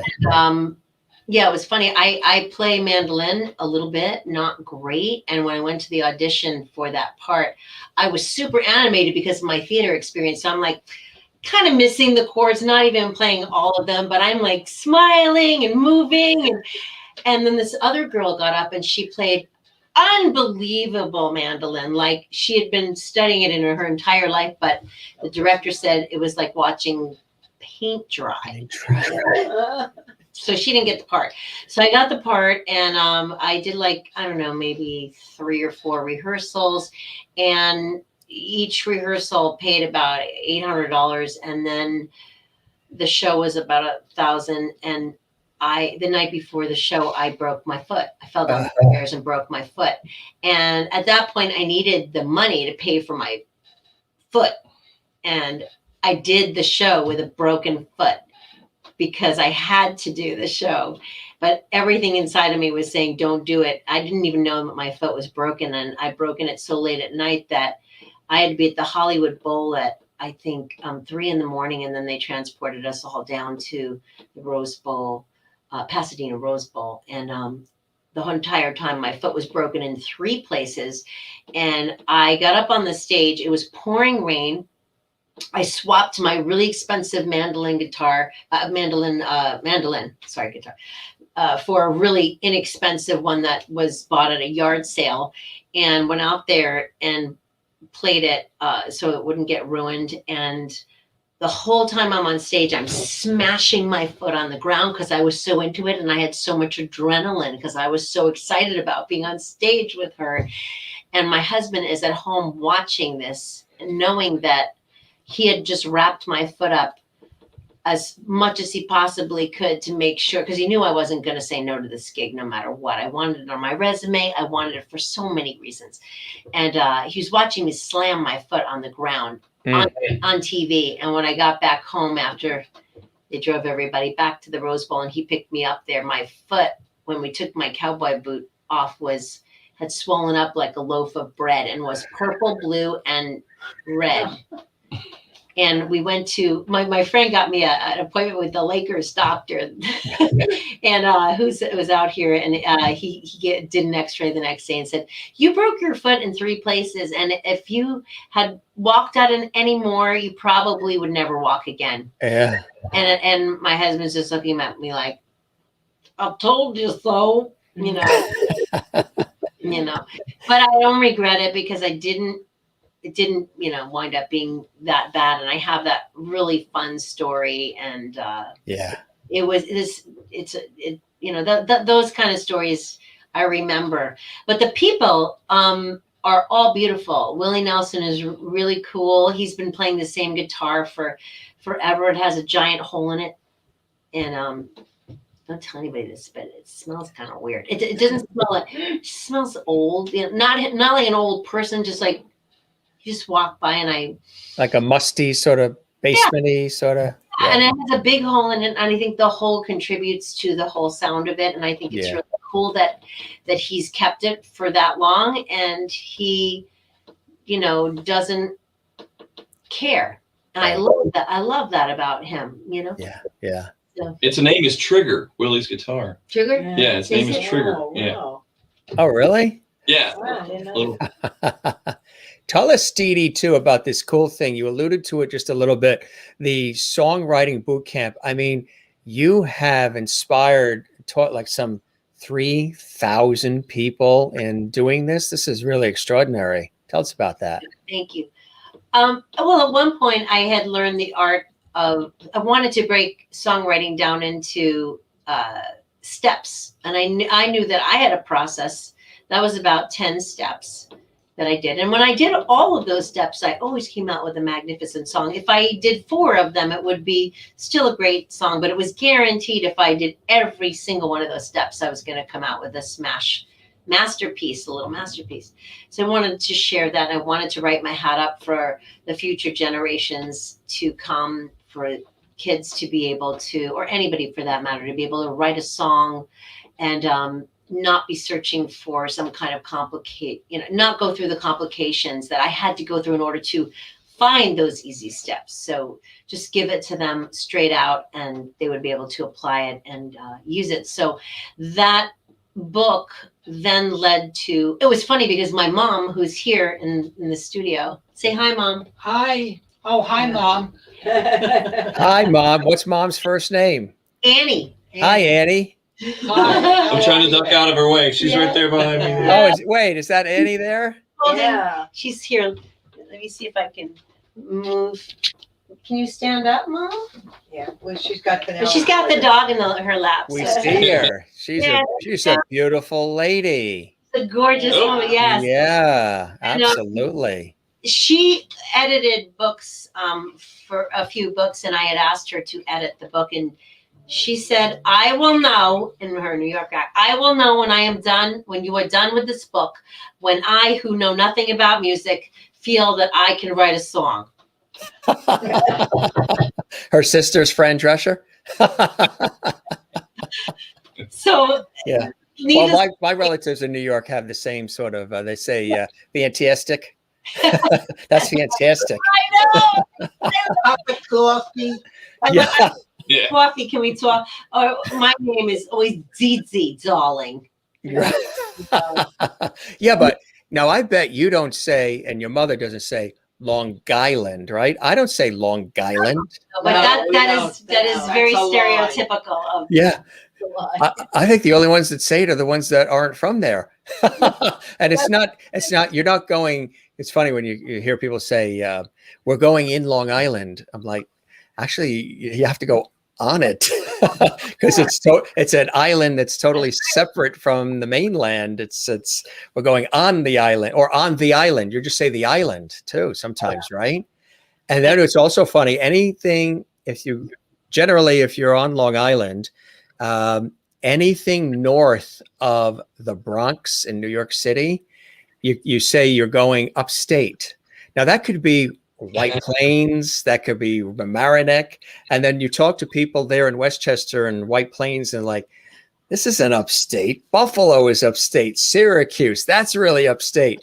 But if you're on the island, or I guess in the city, if you're going north of the Bronx, we're going upstate for the weekend. You're just going to Westchester. But it sounds so much better. Right. Yeah, upstate for the weekend, going to the country. Right. It is funny, really is. So your mom is, what's beautiful about having your mom there is she's living through and sees the success. You know what I mean? She sees the hard work. She's right there. I mean, literally, she's got your back. She's right there. Mom is in the house. She's making sure. And isn't that a beautiful thing for her and for you? She's the best. She's the best. My heart is so full when she's here and in my space, and it's magical when we're together. Just everything goes right, and she is in my heart always. And I am the luckiest person in the world. When I was growing up, all my girlfriends would say, "Can your mom adopt me?" And they still do, you know. Yeah. She's Marty says, ask Deedee about the photo with Michael Jackson. Oh, yeah. okay. Mom knows about that one. Oh, yeah. Yeah. Well, it's really kind of funny because my ex-husband was Michael Jackson's personal photographer for 20 years. And so I went on the band tour actually to accompany him and help him. And I wound up eating dinner with Sheryl Crow and Greg Fillinganes and Frank DeLeo, his manager, and all those guys, and making really good friends with these people. And I always looked up to Sheryl Crow, you know, that she had gotten where she had gotten and done what she had done.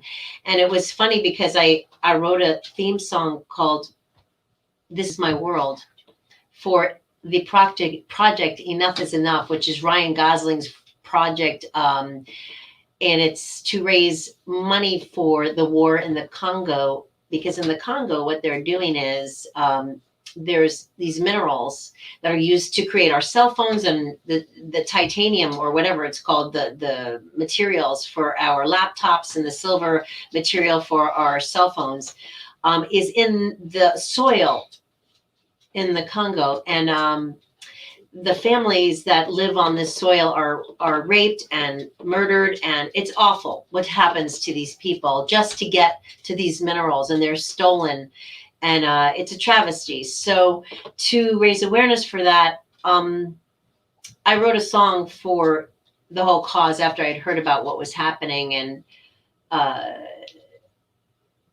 it wound up that I sang it at Will Durand's house, who is a famous philosopher, had written a lot of books. And there I was 5 years later, 6 years later, singing right in front of Sheryl Crow, who was right in the front row. And she walked up to me after she was super famous and said, that is the best song I've ever heard in my life. Wow. And I was speechless. And it was funny because PoppyIris was on the radio about 10 days ago, and they were voting in for the best song of the night. And then the song that came on before our song was a song that somebody wrote called I Missed My Chance to Meet Sheryl Crow, or something like that. It was a whole song about Sheryl Crow. And I thought, if we don't win tonight, after that, I don't, because I know she loves my songwriting, and I know, if we don't win this thing tonight, this is going to be really weird. And sure enough, right after that song, they announced the winners, and we had won it. So it was just kind of magic, What was that feeling like when they announced the winners? It's amazing. It's always really wonderful when you know in your heart that you have something that's really special, but then the rest of the world sees what you see. And it just makes it that much more real. And when you see that people are really getting genuine pleasure out of it, and it's lifting up the tone of society around you and making people have hope and want to fall in love and just not give up, all there are no words for that. That's the best job in the world. That's really important to you, isn't it, Deedee, that you affiliate and attach yourself to things and music that isn't just for the pleasurable nature of the sound of it, which, you guys conquer definitely, but there's some sort of, there's an impact, there's emotion, there's a long lasting effect, inspiration, empowerment, lifting people up, positivity, which I think, have fun, but at the same time have a message that goes a little bit deeper than just something that is a, one-hit wonder type of thing, right? That's right. And there's a saying that I made up in my book: when you're truly connected to what you want to say, all the barriers go away.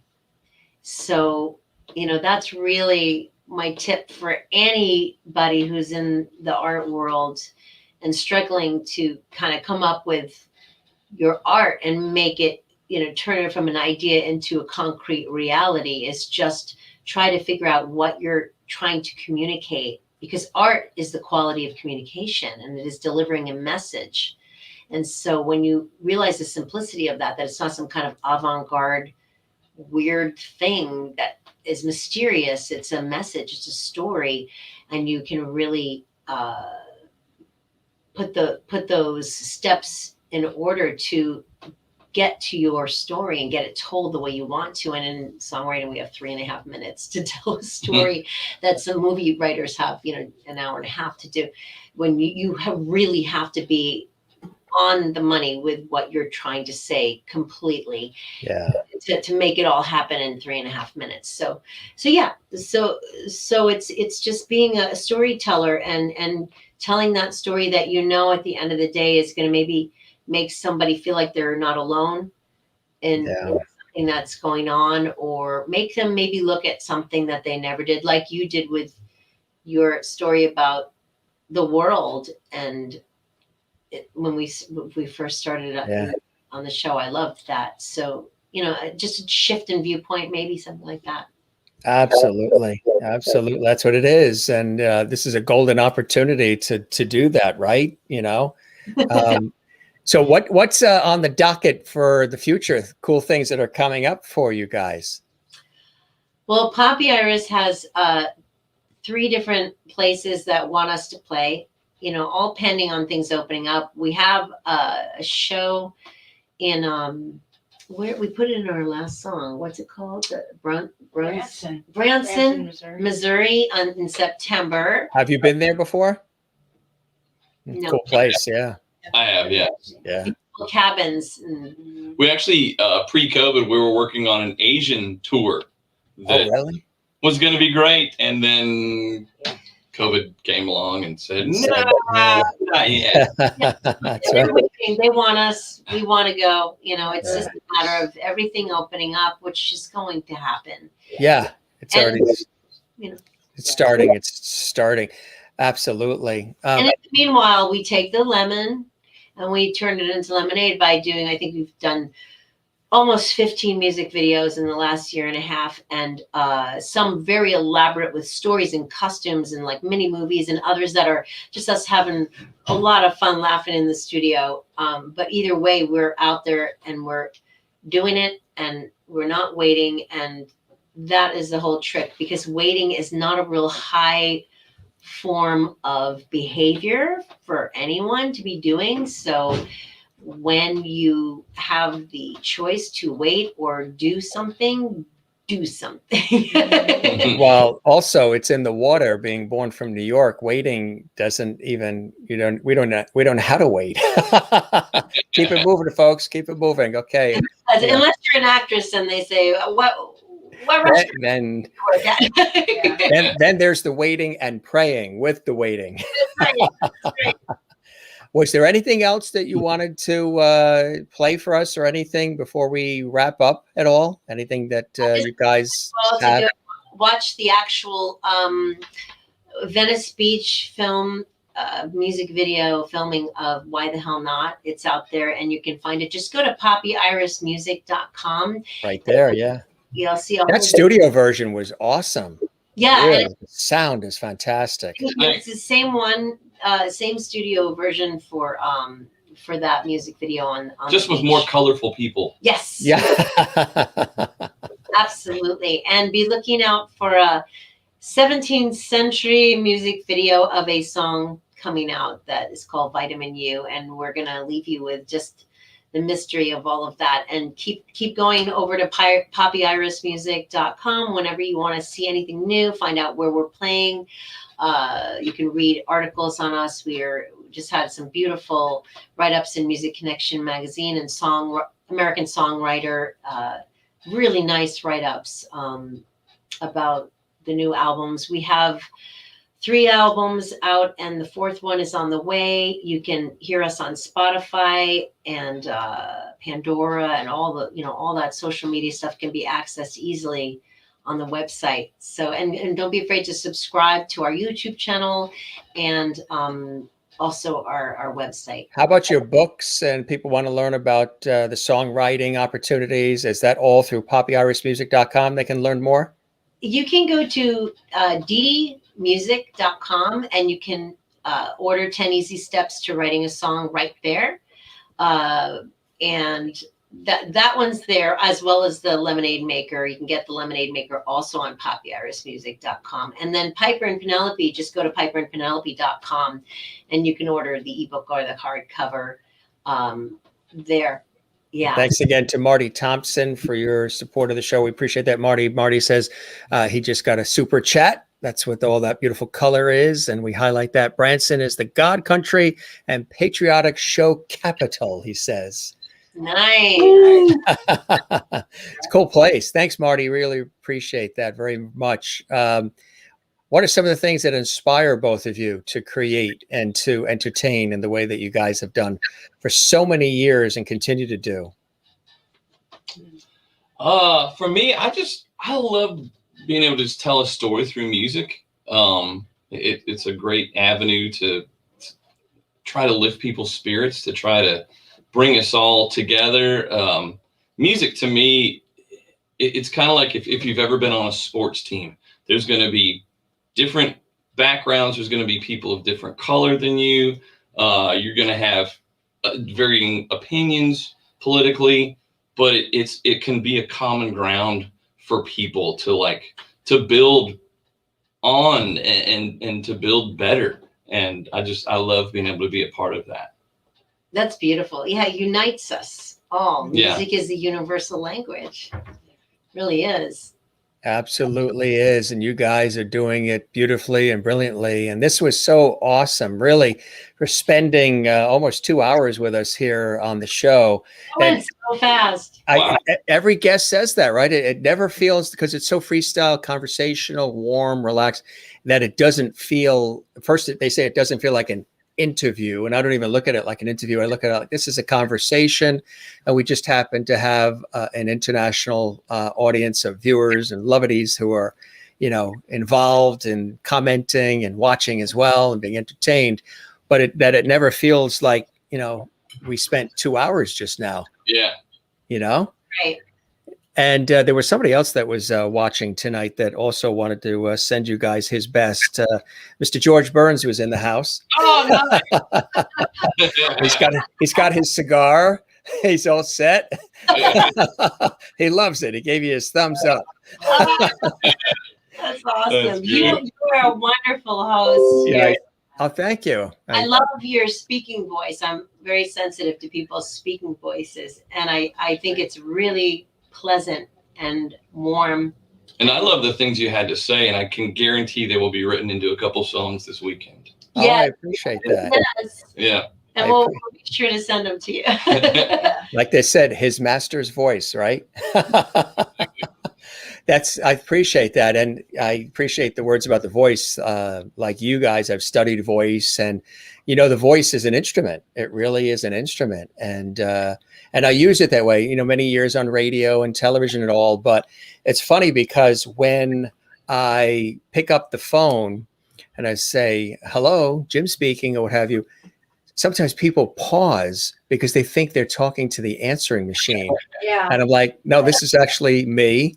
And then sometimes I've done, voiceover work, or I've done some auditioning in the city and everything.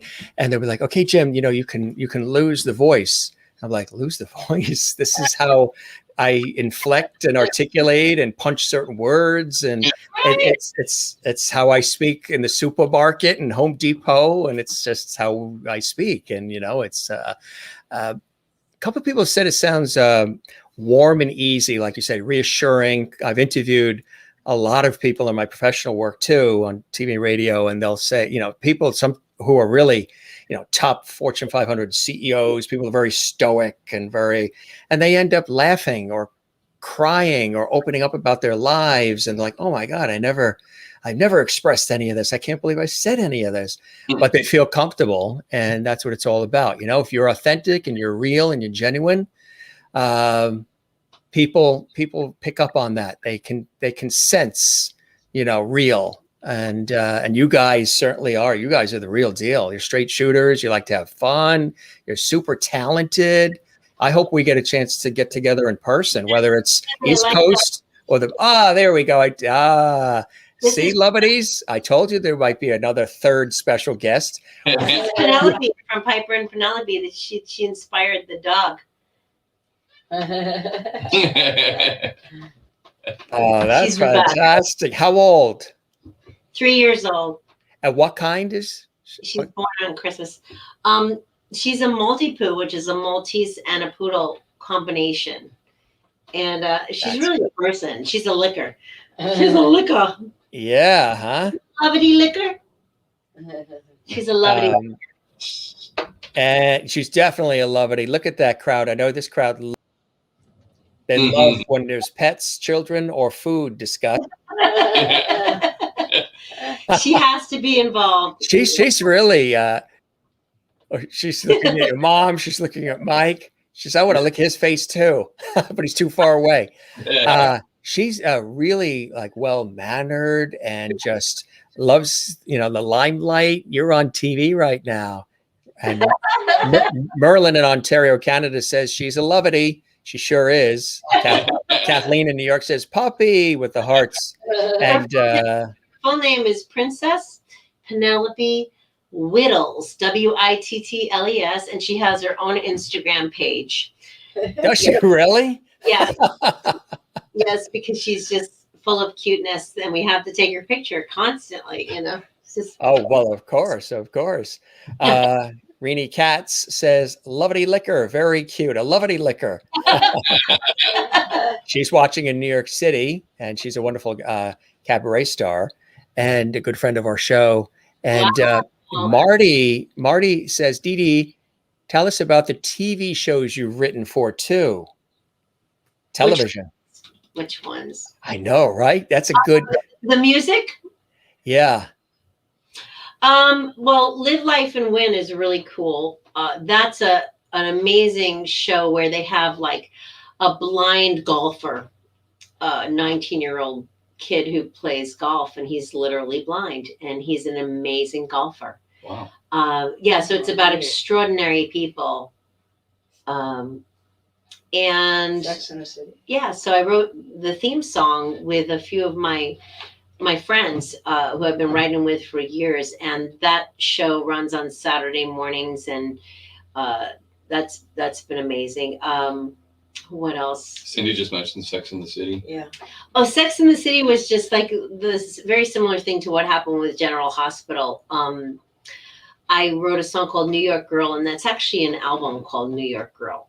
And it's a really cool, eclectic album, all kinds of genres of music. But there's one song called New York Girl, the theme song of the whole album. And the person who runs the fan site for Sex in the City put it up there, and overnight it got like 200,000 views because of that. Wow. So good to get on someone's fan page. It's like a really great thing. The girl who had originally created the video for me, I don't think she knew a lot about violating copyright laws or whatever, and she had put some pictures in there that I guess were from the movie, and I just didn't feel good about it because I didn't know if I had actual approval to do that, so I took it down. And it's on private on my YouTube page. But Marty says Dawson's Creek too. yeah, Dawson's Creek, Party of Five. Party of Five, yeah, all those great shows. Yeah, and some movies. And the best place to get a song is on the credits of the movie, because when the credits starts to roll, you know nobody's talking. So everybody's sitting in their seat and they're watching the credits and they're just listening. So if you can get a song at the end of a movie, that's great. What are some of the movies? One of them is called Chateau Moreau.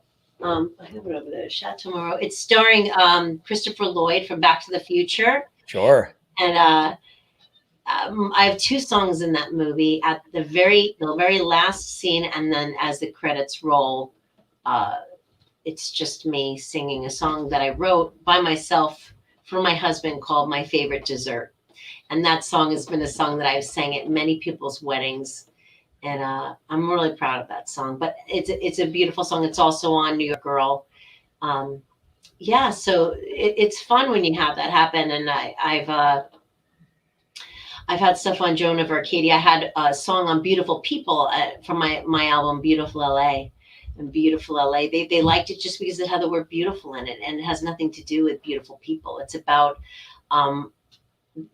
a time where I was at the Whiskey and I was supposed to go on at 10, and I had a lot of record company executives coming to watch my show and a possible signing about to happen. And my particular act got pushed off and pushed off and pushed off. And I finally went on at 2 a.m. And by that time, every one of my friends that was nice enough to come out and support me had to go home. They were all exhausted. They said, "We love you, Deedee, but we got to go. We're so sorry." And my mom was like the only person in the audience, and she was falling asleep at a table. And so the song. She's laughing in the background. Yeah, so it's packing up my bug meaning Volkswagen, because I the VW Bug. Yeah. Bug, pay the man to play me and my guitar, beautiful LA, ain't nobody here, nobody in sight, singing for myself on a Tuesday night. So And my mom was falling asleep, so there's a verse about her falling asleep at the table. And I wanted to see if she was asleep behind me. That would have been really funny. I wrote this song "Beautiful LA," and just because the word "beautiful" was in there, it wound up in the TV show "Beautiful People," and it also wound up as the theme song for "Unsigned on Sunset," which was a big movement for indie acoustic artists that would come up and play, their songs and try to get signed. So that became the theme song. So that was another Lemonade story that's in the Lemonade Maker book about, just if you have something terrible happen, you write about it. You don't always have to write dreamy, wonderful, happy songs. Write the truth. That's what people want to hear in a song. They want to be able to relate to something maybe that didn't happen so great for somebody else, and they won't feel so alone, because we all have these obstacles, and it's how we deal with the obstacles that determines the kind of person we are. Yeah, exactly. How we relate, how we deal with it, how we react to it. Relatability is a big part of all this too, right? You like to relate to and have the consumer of the material relate to the music. That's right. That's right. And don't be afraid to really say what you want to say, because the very first song that I ever placed in a TV show was in a show called Strong Medicine. And it was a song called Pictures in My Mind, and it's on my album Simple. And that was the very first album that I ever wrote. I wrote every song by myself, and the only criticism I got from that was somebody said, you should write with other people. But I placed a lot of songs from that album in TV. So you have to go with your gut on things. But there was a song called Pictures in My Mind, and it was all about having lived before. Yeah. I've seen pictures in my mind that are definitely not this time, this place, this face. I've seen pictures in my mind that would definitely make you cry inside. Your heart will ache, all this stuff. And it was all about this other lifetime of that. I keep getting these pictures, and I thought it's too spiritual maybe to put on an album, but it's it was real, and it was true, and it was how I felt. And it wound up being the first song I ever placed in TV. And it had nothing to do with what was going on the screen. There was some baby being vaccinated in the doctor's office in this scene. And I guess the director thought that the song was so calming that it was in contrast to this baby crying. And again, there was no dialogue, nobody talking. So it was a perfect time to have a song being played, because everyone can hear it. And then I began touring around Southern California, and all the middle schools. I did about, I don't know, maybe 3,000 shows over a series of years. And every time I played that spiritual song, the kids in high school and middle school would just wake up and say, oh my God, I love that song. So, don't dumb your songs down, or don't dumb your art down or your communication down just because you think people aren't going to be able to resonate with your idea. Like, bring the culture up, and don't be afraid to say what you want to say if it's spiritual, and because people will always gravitate towards the truth. Right. Stay true to your heart. That's right. Stay true to your heart, which you guys have certainly done and continue to do in a miraculous and fantastic way. And we wish you nothing but all the blessings and joys in life. Continue this phenomenal ride that you're on, providing us all this enjoyment, all this great music. And I do hope, whether it's East Coast, Middle, or West Coast, we end up breaking bread together. That would be fantastic. I'd love to meet you guys, and that would be awesome. Thanks again for spending all this time with us, 2 hours. And I hope the show met whatever expectations you had, and you enjoyed the time with me as much as I certainly have with the both of you. It was so beautiful. It was amazing, Jim. My Thanks. heart is so filled right now. Thank you so much. And we're lovedies now. We're lovedies. That's right. That's right. And even Mom said it. Mom knows best. Mom's definitely a lovedy too, right? Everybody there, everybody in that studio is a lovedy. Are you lovely? Yes, she is. That's what you call lovedy. Cool stuff. You guys are the best. Thanks so much really for joining us. And Kathleen says, thanks for sharing your wonderful music. And Joan Sando, thank you for sharing your talent. Marsha Lyon in Massachusetts, your music is real, true, and very relatable. Thanks to both of you. Rini Katz says, love that. Good stuff here from the lovely viewers. And thanks for all your comments, everybody watching live and those who will watch this later in the replay on Jim Masters TV on YouTube, the full episode and over 400. Did I sign up for this? 400 episodes of our series in the last year. Wow. And it's not even my full-time job in TV and radio, but you know, you do it, you love it. And I'm a communicator. You know, I'm a communicator, a conversationalist, and I love communal experiences. So that's what we're doing here. And Rini says, lovely forever. Thank you. It's Rini from back home in New York.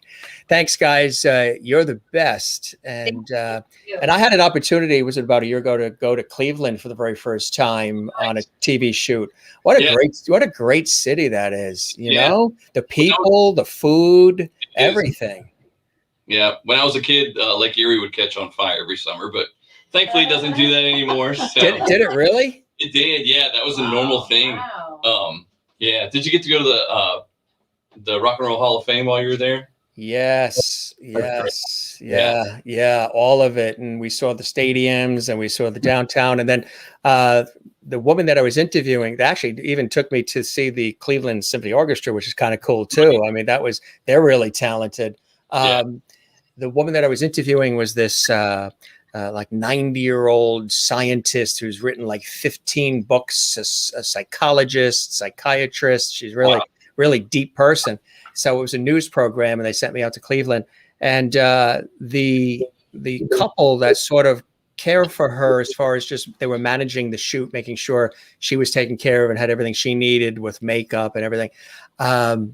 Afterwards, when we were all wrapped, they took me through the Polish section of Cleveland with all those cool Polish restaurants and the churches and everything. Yeah. That was fantastic. Yeah, it's a great community. Really, really is. Yeah, nice. It's a nice scrappy city. I mean, they got a lot of heart, and yeah, I love cities like that too. As much as I love the big fancy cities, I love those, you know, the Pittsburghs, the Clevelands, you know, all those kinds of places. Steel towns, yeah. Yeah, they're really the heart of the operation. Absolutely. Well, gang, you're the best. Love to everybody, and to Mom too, and all of you there. And we all say love you back. Does your mom need anything from back east? Does she need some bagels or New York pizza or anything sent? Does she want me to send something from Junior's Cheesecakes or? Anything, she will love it. I'll take it. She's a bagel lady. Yeah, there you go. That is funny. Thanks. That's some Carvel ice cream. Oh my God, Carvel. Yeah, see, yeah. Soft serve Carvel. Oh yeah, that's the best. I know. So, yeah, you might be coming back east soon just to get the Carvel. Like I said, it's the food that really I miss. The pizza, and yeah, I know. Yeah. You guys, you take care. And as I say to all the guests, go stretch those legs now. All right. Thanks so much. Thanks. Good night. Take care, guys. You're the best. We'll see you again soon, and spread the word about our show, and we'll continue to spread the word about you guys too. Absolutely. Awesome. Thanks. Good night. Bye-bye. Good night. That's PoppyIris. That is Deedee O'Malley and Mike Lusk and Mom and everybody there. Cindy, everybody there, and even Penelope. Wasn't that cool? That was a lot of fun. That's what you call a lovely night on the Jim Masters Show Live, filled with inspiring conversation, lots of levity, freestyle, whatever we do. And nothing scripted, no teleprompters, and terrific music too. You got to see some, video, but you also heard them play live, which was very generous of them. They were working there at the studio all day to make sure everything was just right. You know, the audio, the sound, everything was just perfect. So when we started the show live, they did everything in the way that you would want to hear it and expect. And they just went over and beyond, and we really appreciate that. So, God, the sound is good, isn't it? It makes you, you know, feel good, and you want to just move around, which we all need to be doing now that the doors are opening and we can go outside and get some fresh air and go to the park and go to the beach and play sports, whatever you want to do, go to places. And that music just makes you feel like you want to get out and just live life, you know? And the people that they've worked with, some of those names, you know, Mike, 22 years with Loretta Lynn. And of course, we mentioned names like Willie Nelson, Merle Haggard, Kenny Rogers, Leanne Rimes. You don't get to work with those people unless you're really, really good. And Deedee and Mike certainly are. They're class acts too. They're authentic, straight shooters, and they like to have fun. Merlin says that was pure conversation with them. Absolutely. Yep. You know, working in television, we do sometimes a lot of scripts and teleprompter and everything written and all that. And I really love ad lib. Some of my favorite moments are when we're just conversing. And sometimes when guests come on, they're like, "Oh, can you send me some questions that you're going to ask me?" And I say, we're just going to have a chat. It's just going to be conversational. There's no need. Don't worry. Don't overthink it. There's no need to, you know, this isn't 60 minutes. You don't have to worry. 60 minutes is a great show. It's just that it's not going to be that kind of like, you know, whodunit type of thing. Unless they want to share that, we're happy to hear that. Joan says, Jim, you are amazing. 2 great shows in one day. Thank you for the dedication. The pleasure is all mine. Just continue to spread the word about our show. Let's get lots of folks watching and seeing it on YouTube and subscribing to the channel. That's what helps the show grow. All of this work we're doing, all the production, all these hours to put on like hour shows, 2-hour shows, 3-hour conversations. It's a lot of work behind the scenes, a lot of time put in, and we love doing it.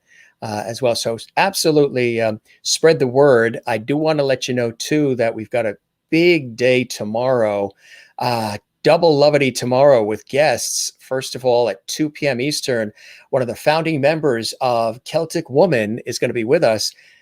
Dear friend, Lisa Kelly. She lives in Georgia, actually. She's from Ireland originally, but of course, but she lives in Georgia. And with her husband and kids, and she has a vocal academy, Lisa Kelly Vocal Academy. And I've known her for years because when Celtic Woman was first formed, they came over from Ireland to the United States and they appeared on public television. And that's when I first was introduced to Celtic Woman, Celtic Thunder, and we all stayed friends all these years. So she's excited. She's popping on the show tomorrow at 2 p.m. Eastern, 11 a.m. Pacific. And then tomorrow night, Anita Pointer from the Pointer Sisters is going to be here. That's 7 p.m. Eastern, 4 p.m. Pacific live. That's going to be amazing.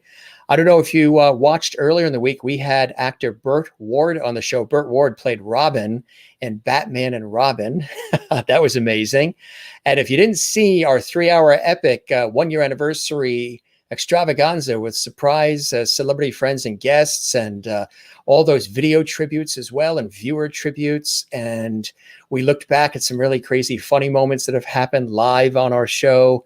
That was amazing. Check that out. It's on our YouTube channel at Jim Masters TV. Monday, they call him the Guitar Master. This is Seamus Kelleher. He's going to be with us live Monday. He's all excited. He's originally from Ireland, but he lives here in the States, and he's going to be with us. And then from Los Angeles, California, comedic actor Stephen Foster is going to be with us as well. So we really have, and that's just the short list, folks. That's just the short list. We've got some amazing people coming up. We thank Deedee and Mike for joining us, and the whole gang, Mom and Penelope, everybody for joining us. It was like a family affair. It was wonderful. Don't forget, you can find the Jim Masters Show live 7 days a week here on our YouTube channel at Jim Masters TV. Subscribe to the channel, click the notification bell so you don't miss any of the content.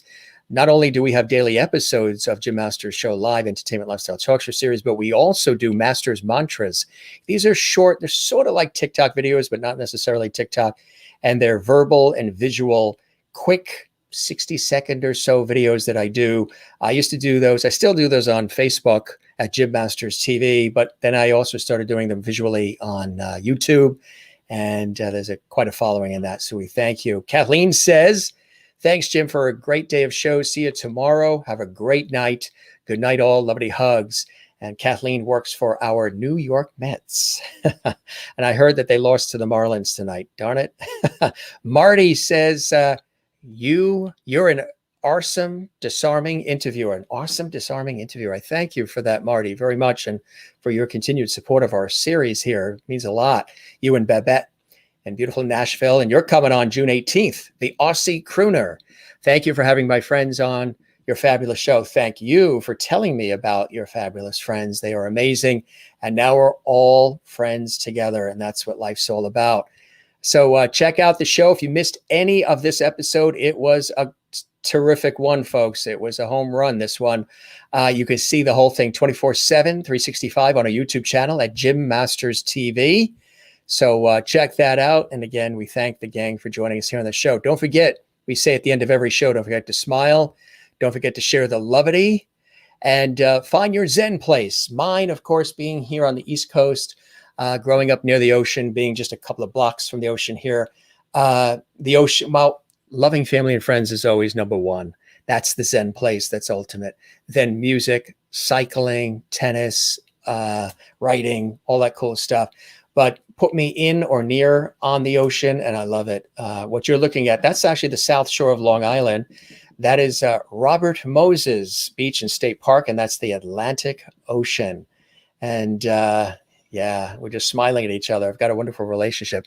I respect the ocean, and the ocean respects me, and that's a good way to have a relationship with an ocean. Of course, my work in television and film and stage throughout the years is also another Zen place. Just like Deedee and Mike, love what you do what you love, and then just the energy and the passion will automatically flow out of you. So, and the other thing we always say to do, we got this when we were on a family vacation out at Newport, Rhode Island. Don't forget to relax. Don't forget to love one another and love yourself. Sometimes we don't take time to love ourselves. Relax and breathe from the diaphragm. A lot of people hyperventilate. We all do from time to time, right? In this year that we've experienced, there's been a lot of that. But relax and breathe from the diaphragm and take some time for yourself. And as I say, everybody's welcome to the show. It doesn't matter your income, political views, religious views, height, weight, eye color, zip code, bank account totals. None of that matters. You're all welcome here every day to join us on the Jim Masters Show Live Entertainment Lifestyle Talk Show series. Kisses from Queens and Kathleen Walker right back at you as well. Gang, we're going to wrap up. We've got a big day tomorrow with Lisa Kelly and Anita Pointer. So we're going to have, I think we're going to have a couple of Italian ices we have in the freezer. Yes, this Irish lad is going to have some Italian ices. It's getting hot in here. We got to turn the central air conditioning on in here. Whew, must be 90 in here right now. We haven't had it on all day. We got to flip that switch right now.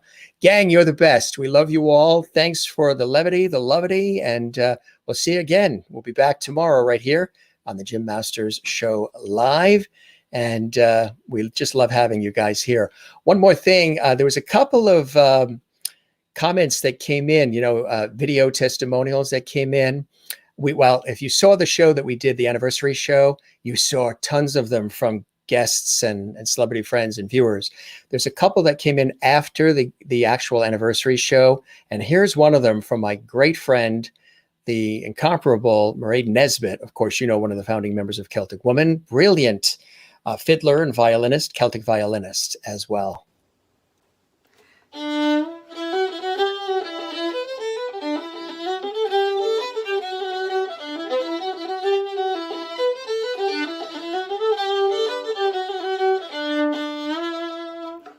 Hiya Jim, this is from my little studio here, and I just want to congratulate you on your first year anniversary and 400 shows later. That is absolutely amazing, and I just want to say lots of love from me here, and to all the lovities out there as well. Keep an eye out for lots of exciting news coming up from me soon. maireadnesbitt.com and jtv.com as well. And my new show's Celtic Spells. So Jim, have a fantastic night. I'm so delighted for you. Congratulations, and I'll see you soon. Mwah. That's our dear friend Mairead. Also, Matt Steady, who's a wonderful musician in England. You may remember he was a guest on our show live from England. He had these words he wanted to share as well. Hey Jim. Hey lovies. I just want to say a big thank you for your hospitality and love on the show. Onwards and upwards, just do what you do, and good things will happen to you. Thanks, guys. Thanks, Matt. Remember when actor Glenn Scarpelli from One Day at a Time was on the show as a guest? He had these words. Hey, Jim. I want to wish you and your show a happy anniversary. I'm so proud of you. You guys do such an amazing job. I want to just say thank you to you. Send my love to everyone at Lovity Hall and the Lovity Nation. That's what I love to call it, because you have created a nation. And, you know, I'm just so proud of what you do every day, the energy that you send out there. I know we've had many conversations about how important energy is, but that beautiful positive energy that you send with you and your guests and all your followers and listeners and watchers, it really does have a ripple effect. And that ripple effect is real, it's important, and it's purposeful. So I just want to say thank you, sending so much gratitude your way, and wishing you a happy, happy anniversary. From Glenn Scarpelli. Woo! See you soon again on the show, buddy. I would love it. All right, you take care. Sending my love to everybody. Thanks, Glenn. I appreciate that. Remember when Dreama Denver was on our show twice? Wife of Bob Denver, who played Gilligan on Gilligan's Island. He was also Dobie Gillis. We always have a wonderful time with Dreama. Brilliant actress, and she owns a radio station where she lives in West Virginia. And she's the author of brilliant children's books. She had these words.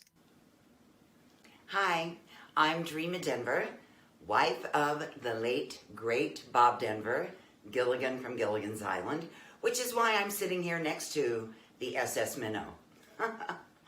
I am here to say congratulations to Jim Masters and the Jim Masters Show on 400 episodes.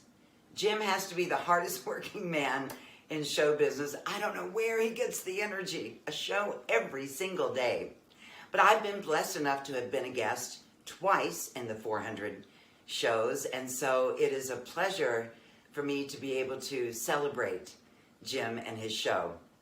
I learned something on the Jim Masters Show that I never knew before, and that is levity.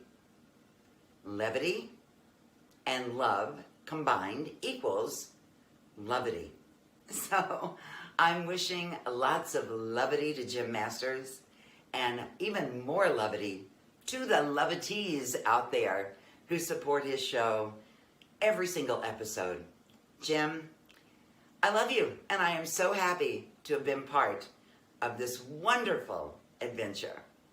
Thanks, guys. Thank you from the wonderful and beautiful Inside and Out Dreama Denver. We had tennis star and ESPN tennis correspondent Patrick McEnroe on, and his lovely wife, who was also on our show, Melissa Errico, Broadway star Melissa Errico. They had these words. All right, Patrick McEnroe, Melissa Errico here. We were just here getting our 3 daughters vaccinated, which is amazing news. Jim Masters, I don't know how you do it, man. Over 400 shows. He's done both of us. He's done a show every day since the pandemic started. How's this guy doing? I don't know. You love people. We love you. Thank you. All the best. Congrats. Keep on going. Thanks, guys. I appreciate that. Patrick McEnroe, Melissa Errico. Tracy Stark, the brilliant Tracy Stark, was on the show. Composer and music director and lyricist and pianist, and just a wonderful person all the way around. And she had these words. Hi, everybody. Tracy Stark here. Jim, congratulations on 400 shows. That's a lot of talking. I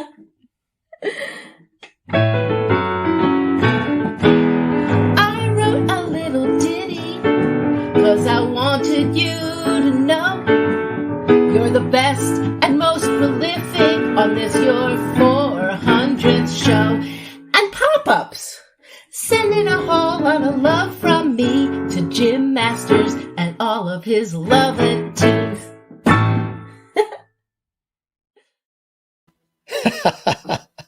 I don't know who had more fun, her, Tracy doing that, or me listening to it, and all of you, I'm sure.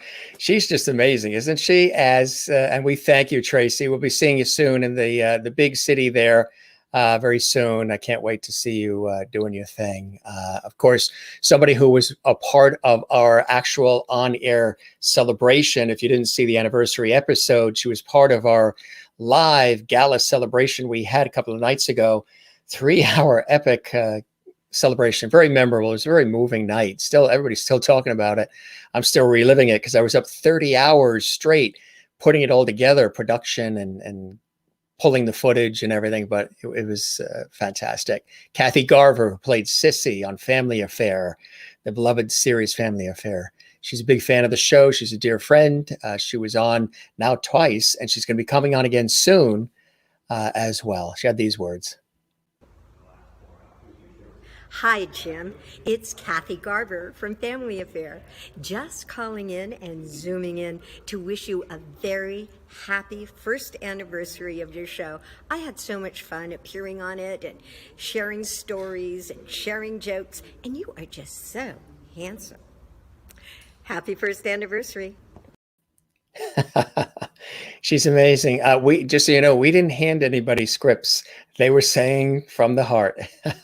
Hey, Marty Thompson, thank you very much again. Help support the JMS with Super Chat. Yeah, Super Chat is something new where we get to do special highlighting of your comments for all to see, and they're noted, and we really thank you. And there's special colors, there's special emojis, there's Super Chat, and then there's super emojis, super stickers, they call them. Something new that we've added to the channel that YouTube really loves our series. So they gave us that feature to be able to offer to the viewers who want their comments to be really noted and highlighted for all to see in a way that is extra special. So Babette and Marty and Kathleen tonight, thank you very much. We really appreciate that. And that does really help the show as well.